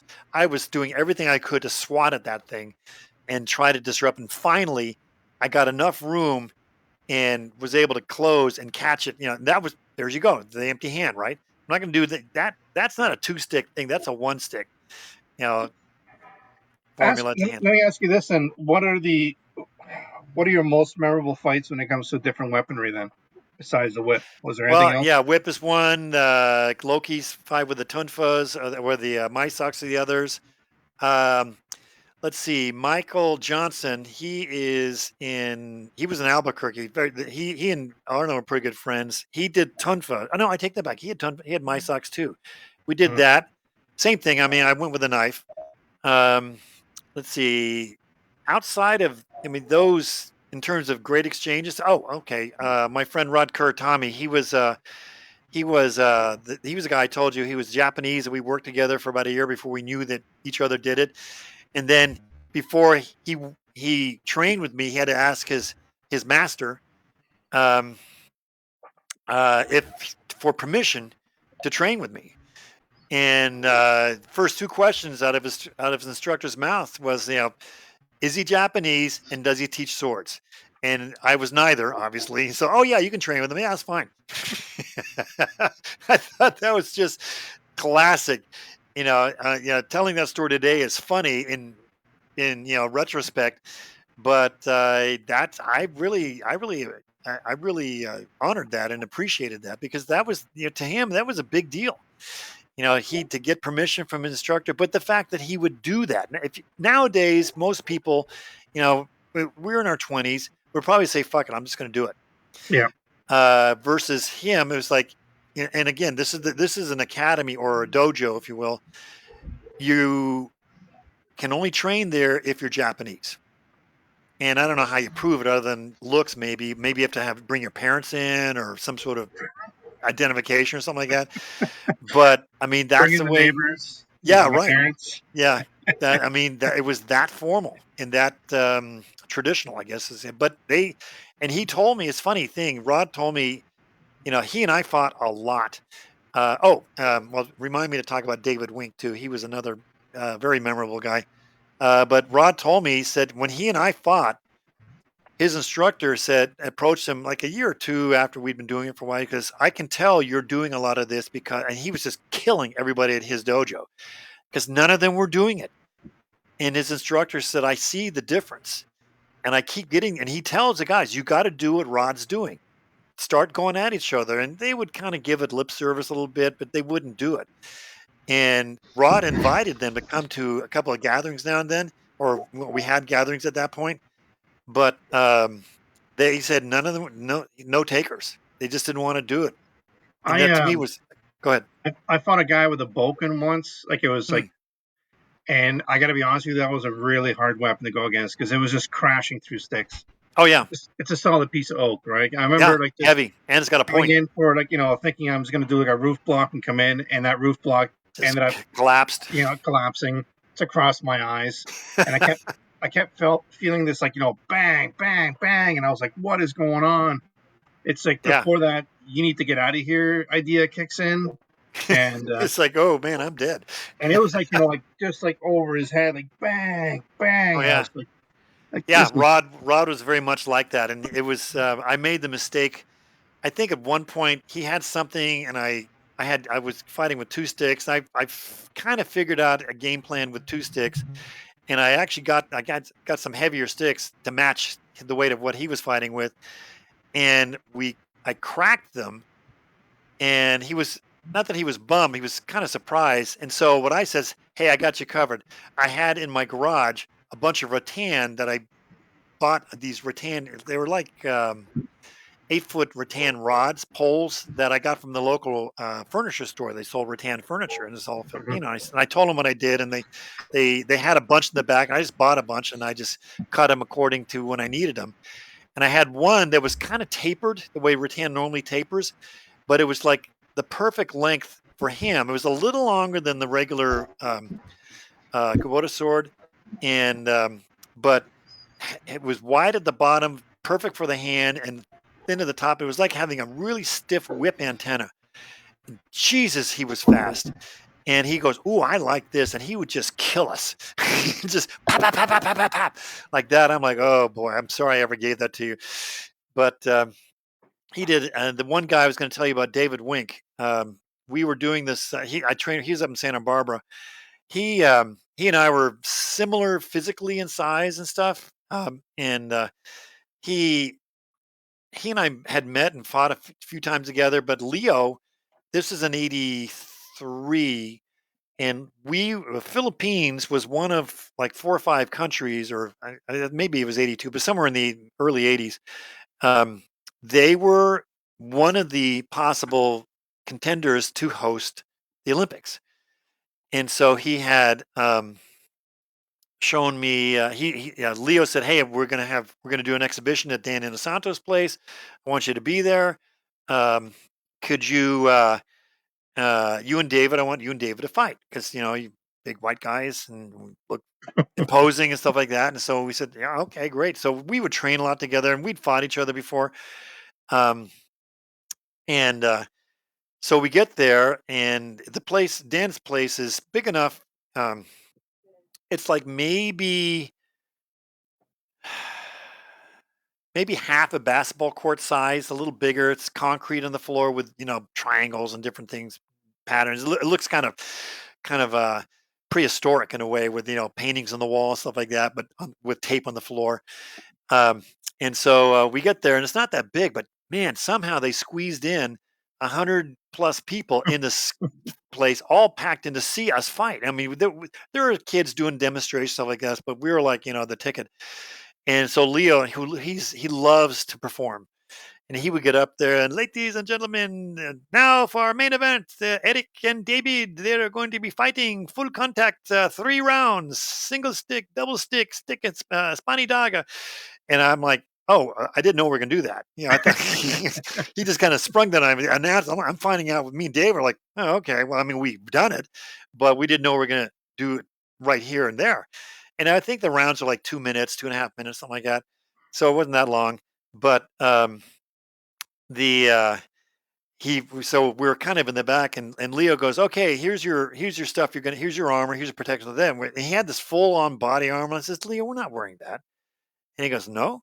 I goes, no, we brought our own stuff. We had the first generation, screen door masks and just the thin gloves, and that was it. And he goes, so you're going to wear that? And we said, yeah. And he goes, you could just see this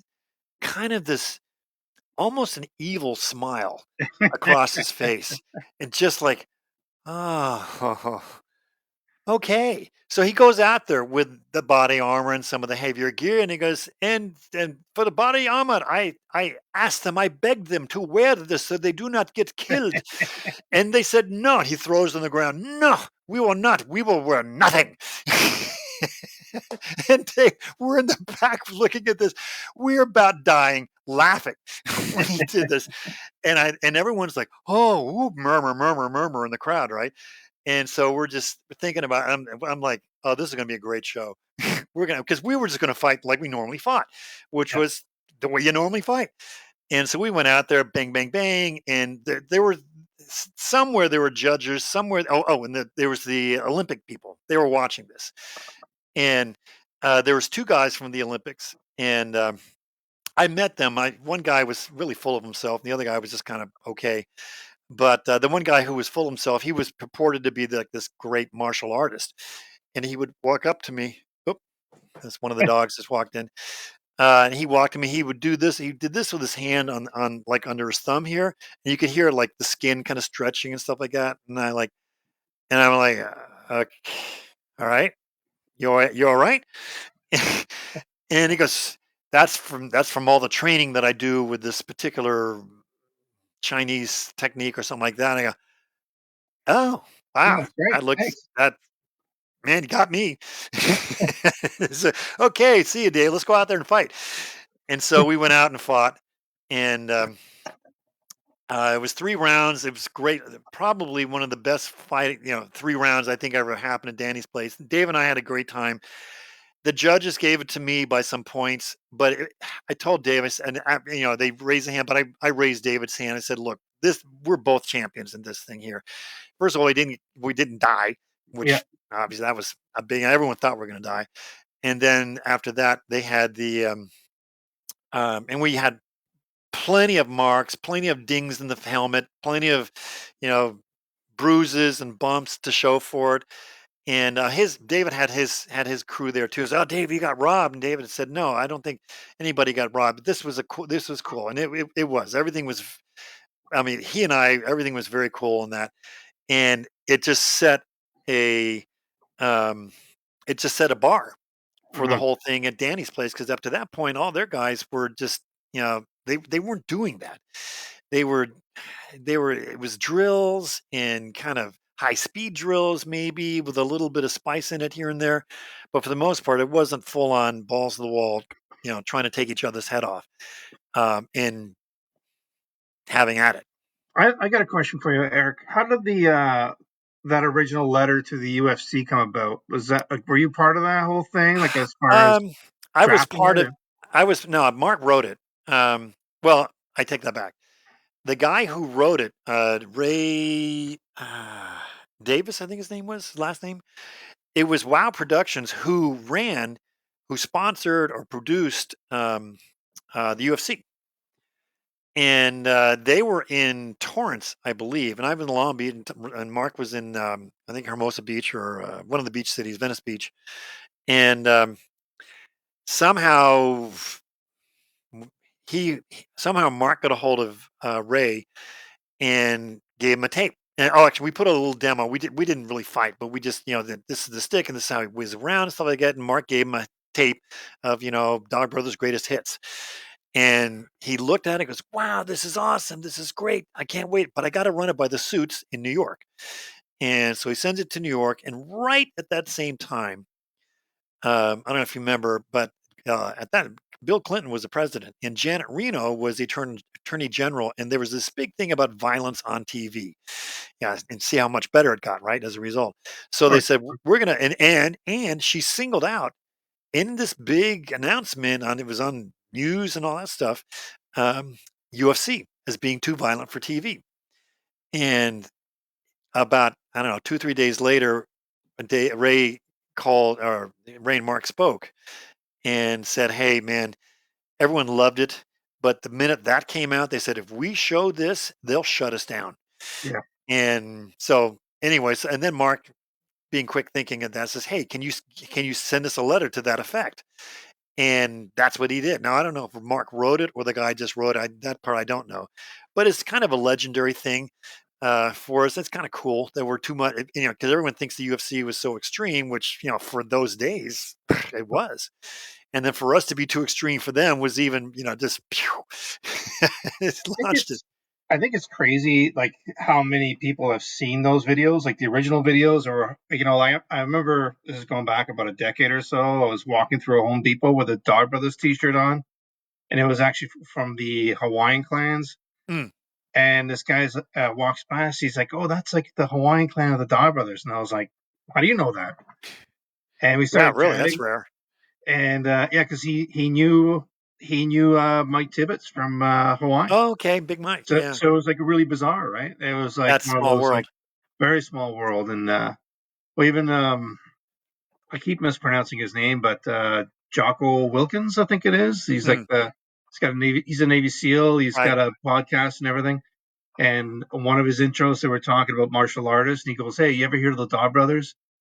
And Jocko's like, "Yeah, I heard of the Dog Brothers. Dog Brothers, that's the real deal, right?" Yeah. And I it's like think, yeah, that's that's so pretty cool, cool. right? I think Joe Rogan mentioned it. I mean, in passing at one point, someone pointed it out to me. And I thought, okay, that's cool. And it's Yeah. funny when I see Joe Rogan, he wears a T-shirt. He trained with the Machados. He got his black belt from the Machados, Hmm. and it's funny to see because the Machado brothers, those are the people that Mark and I first started jujitsu with.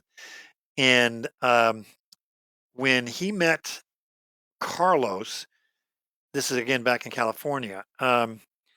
And he met Carlos, and Carlos came to one of our gatherings with Higgin, and Higgin barely spoke English at the time. Carlos was the most uh, articulate, and when after watching it, this is wow, that's pretty extreme, but we can help you in the ground, and they did. So I mean, when I got my purple belt under Higgin. And I remember I always said that the jujitsu part of it extended my fighting career by about 5 years Wow. because I could end fights much, much faster. When I felt, there was a lot of exchanging and hitting. Sometimes if I could do it, hitting up, great. But sometimes if I just saw an opening and I knew how to close real fast, I'm like, "Ugh, I'm going to do that and just end it." And back then, being a blue belt, even, we're talking 91, 92.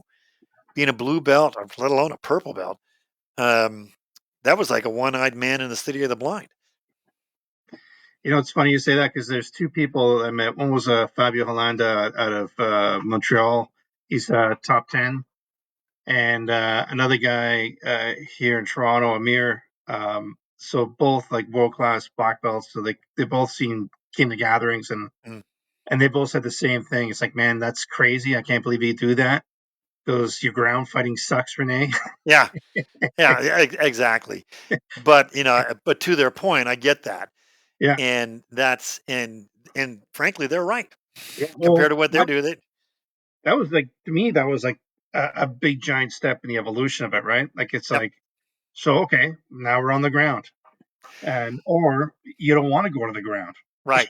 Well, and if you look at guys who do MMA, um, most of the time they're trained because the place the academy I go to, it's jujitsu MMA. So yes, there's a lot of emphasis when you're on the ground.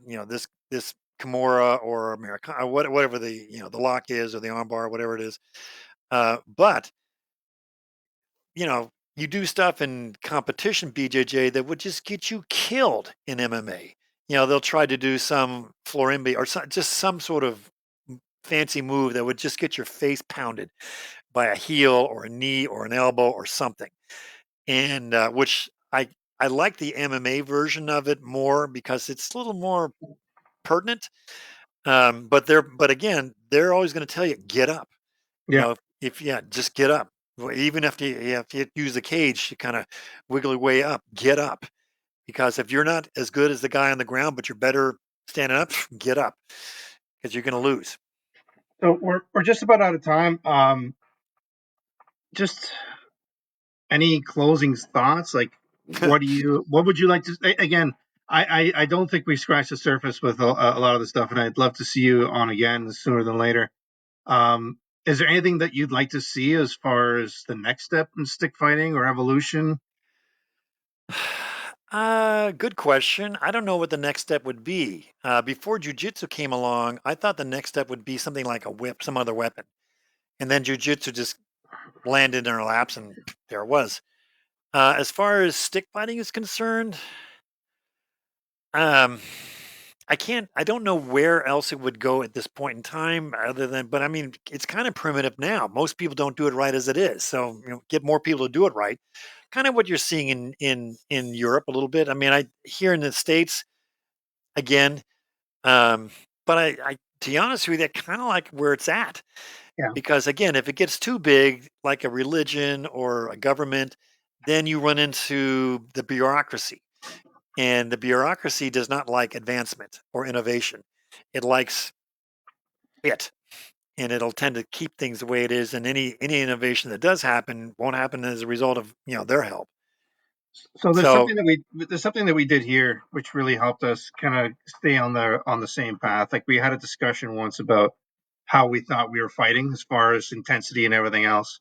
mhm. And I kind of I put the first video on and I said, if I had to fight back then, would I be a job brother today? Like just as far as that intensity. And then like apparently the next gathering I wasn't there for, but people were just beating the tar out of each other. Nice. And I think No, that I to me think is the most important thing, that it doesn't become like a touchy feely thing. Like let's have a little conversation and laugh and smile while we're fighting. Like let's yeah. We were intense, and the thing, I'll credit Mark with this. His one of his perspectives was, men need an outlet of some sort, and society. It's a little better now than it was, say, 5, 10 years ago, but society is still on this trajectory of emasculation, and I think this kind of helps counter that to a point. Mhm. Um, but I think also it's reason that hasn't been totally undone is because we're under the radar. We're a niche of a niche, Mhm. and I'm okay with that because if we get too much bigger, then I think we're a target. Yeah, we're a niche that's targeted, and I kind of like that. Right now, people look at us, they're so far out there, we don't have to worry about them. Well, you're right, we're far out there, but we also live amongst you, just like that Fight Club. We do this, but we're the waiters, we're the plumbers, we're the electricians, we're the guys opening the door for you, we're the guys fixing your car for you. We're in places you would never think. And It's hilarious, right? Because like when people find out, or at my new work where I'm at now, and someone's like, "Hey, I was just like Googling people's names, or like checking oh, their social media," and it's like, "Is this you?" And like, yeah, like yeah. Beat the Crap Out of Cancer pops up, and like all these fights and stuff popping up, and I was like, "Well, yeah, that is," Hmm. and they're like, "Not in a million years would I thought that you were doing that, right?" Yeah, yeah. I mean, I'm, and it's kind of like a secret identity in a way that I'm kind of okay with. Yeah. Jujitsu was way more mainstream, so and I'm okay with that too. But the fact that particularly at my age, when you have people look at you, and I still fight, and I still do pretty well, and Well, you're part 55 now, so like you fit. still got. Yeah, right. Thanks. Thank you. Back at you. Wink, wink. But I was reading where reflexes are a big part of maintaining your brain functionality, and knife fighting to me is one of the most fun things I do. And there are your reflexes right there. I mean, you got to be quick and good at reacting at stuff coming at you. So anyway, in closing, I just hope I can do this. I just hope that God lets me do this till I drop. Yeah. Because I know the problem is not problem, but one thing I know that if I stopped, well, when it's not a matter of if. Someday I'm sure I will, but have Mhm. to. But that'll be the end will be very very near at that Yeah. point, and I accept that. But I'm just trying to I'm doing everything I can to delay Yeah. it, push it back. I hear you. It's funny. I'll just say this real quick. I was speaking with a gentleman from Sweden today. He was like, he's very excited about tonight's podcast, and he's like, man, I just did my. I don't know if he did one gathering or two, but he's talking about how he did a gathering, and he's older, and he's 47. I was just laughing. I was like, Huh? like I'm turning 54, right? And honestly, I think the reason I still move the way I do and do the things I do is because Because you, I yeah, do this, right? yeah, And I think that yeah. this is one of those things. If you do it, if you're smart about it. There's a guy. I don't know if you met him in Spain. Kuma Dog. He said, he wants to Hmm. fight till he's 65, and he might leap year, like do every second year for a gathering. And I was like, all right, I'll Okay. jump in on that. I'll jump in on that. And like I said to you the other day when we're on the phone, for me, it's like I always say, yeah, I'm kind of done with it. Then I show up to an event and I start boring people's equipment. Nice. That's funny. But Well, I really hope, I appreciate the time, Renee, and I hope I'm sorry. I hope Dean circuitry recovers. yeah, But it was overloaded by just our general good looks, which I that think is just. it happens so often. At this point, Oh, actually, before you do you have any events coming up that you want to promote? well, we are doing one in we as in me and Mark are doing one in July in Los Angeles. That's the only one I know of at the moment. But these things kind of pop up out of nowhere, and what I do, I got a website at this point, topdogfighting.com for anyone Okay. who looks at it, and I also have a Top Dog Fighting YouTube um, channel as well, which I post stuff on there as well, fights and people I train with and classes that I give. Um, so I mean, I'll put new stuff up on that as well, but that's about all I got at the moment. Okay. Just because I'm, ideas popping in my head real quick, and I just kind of thought I'd maybe just run this past you. Would you be interested in maybe doing a future show where people have their fights and we can like critique them and ask, tell them what Sure, we can give them tips on? sure, sure. Okay. That'd be Awesome. fine. No Awesome, problem sir. at all. Well, Good. listen, a pleasure as always. All right. Thank you. Let's do it sooner than later. Yeah. And I'm working on getting you back here. Just All that. right. Awesome. I All appreciate right. it. Thanks, All right. Renee. Thank Take you it very easy. much. Bye. All right. I got to tell Dean we're done. Oh, he's back. Is he jumping on? I don't know. Anyways, folks, that was interesting. There's always a camera issue here. There he is. Can you? Anyways, folks, that was. Hey, there you are. That was interesting. There's always a camera issue here. There he is. Can you? Anyways, folks, that was Yeah. So I'm not sure what happened tonight. You don't think it because you I had don't like know. a high def? Maybe So if I'm you gonna had a high try def camera. to shut it down. Just a couple things just for Saturday. But yeah, I don't know. I don't know. Do you what think maybe happened. it's because you had a high But I'm def glad camera? it or went something? well between you guys. Yep. So Awesome. All right. Well, I can't. What is going on with this? Yeah, I can't hear you. I don't know. This is. Lord. can you hear me at all? Let me try this. Remove.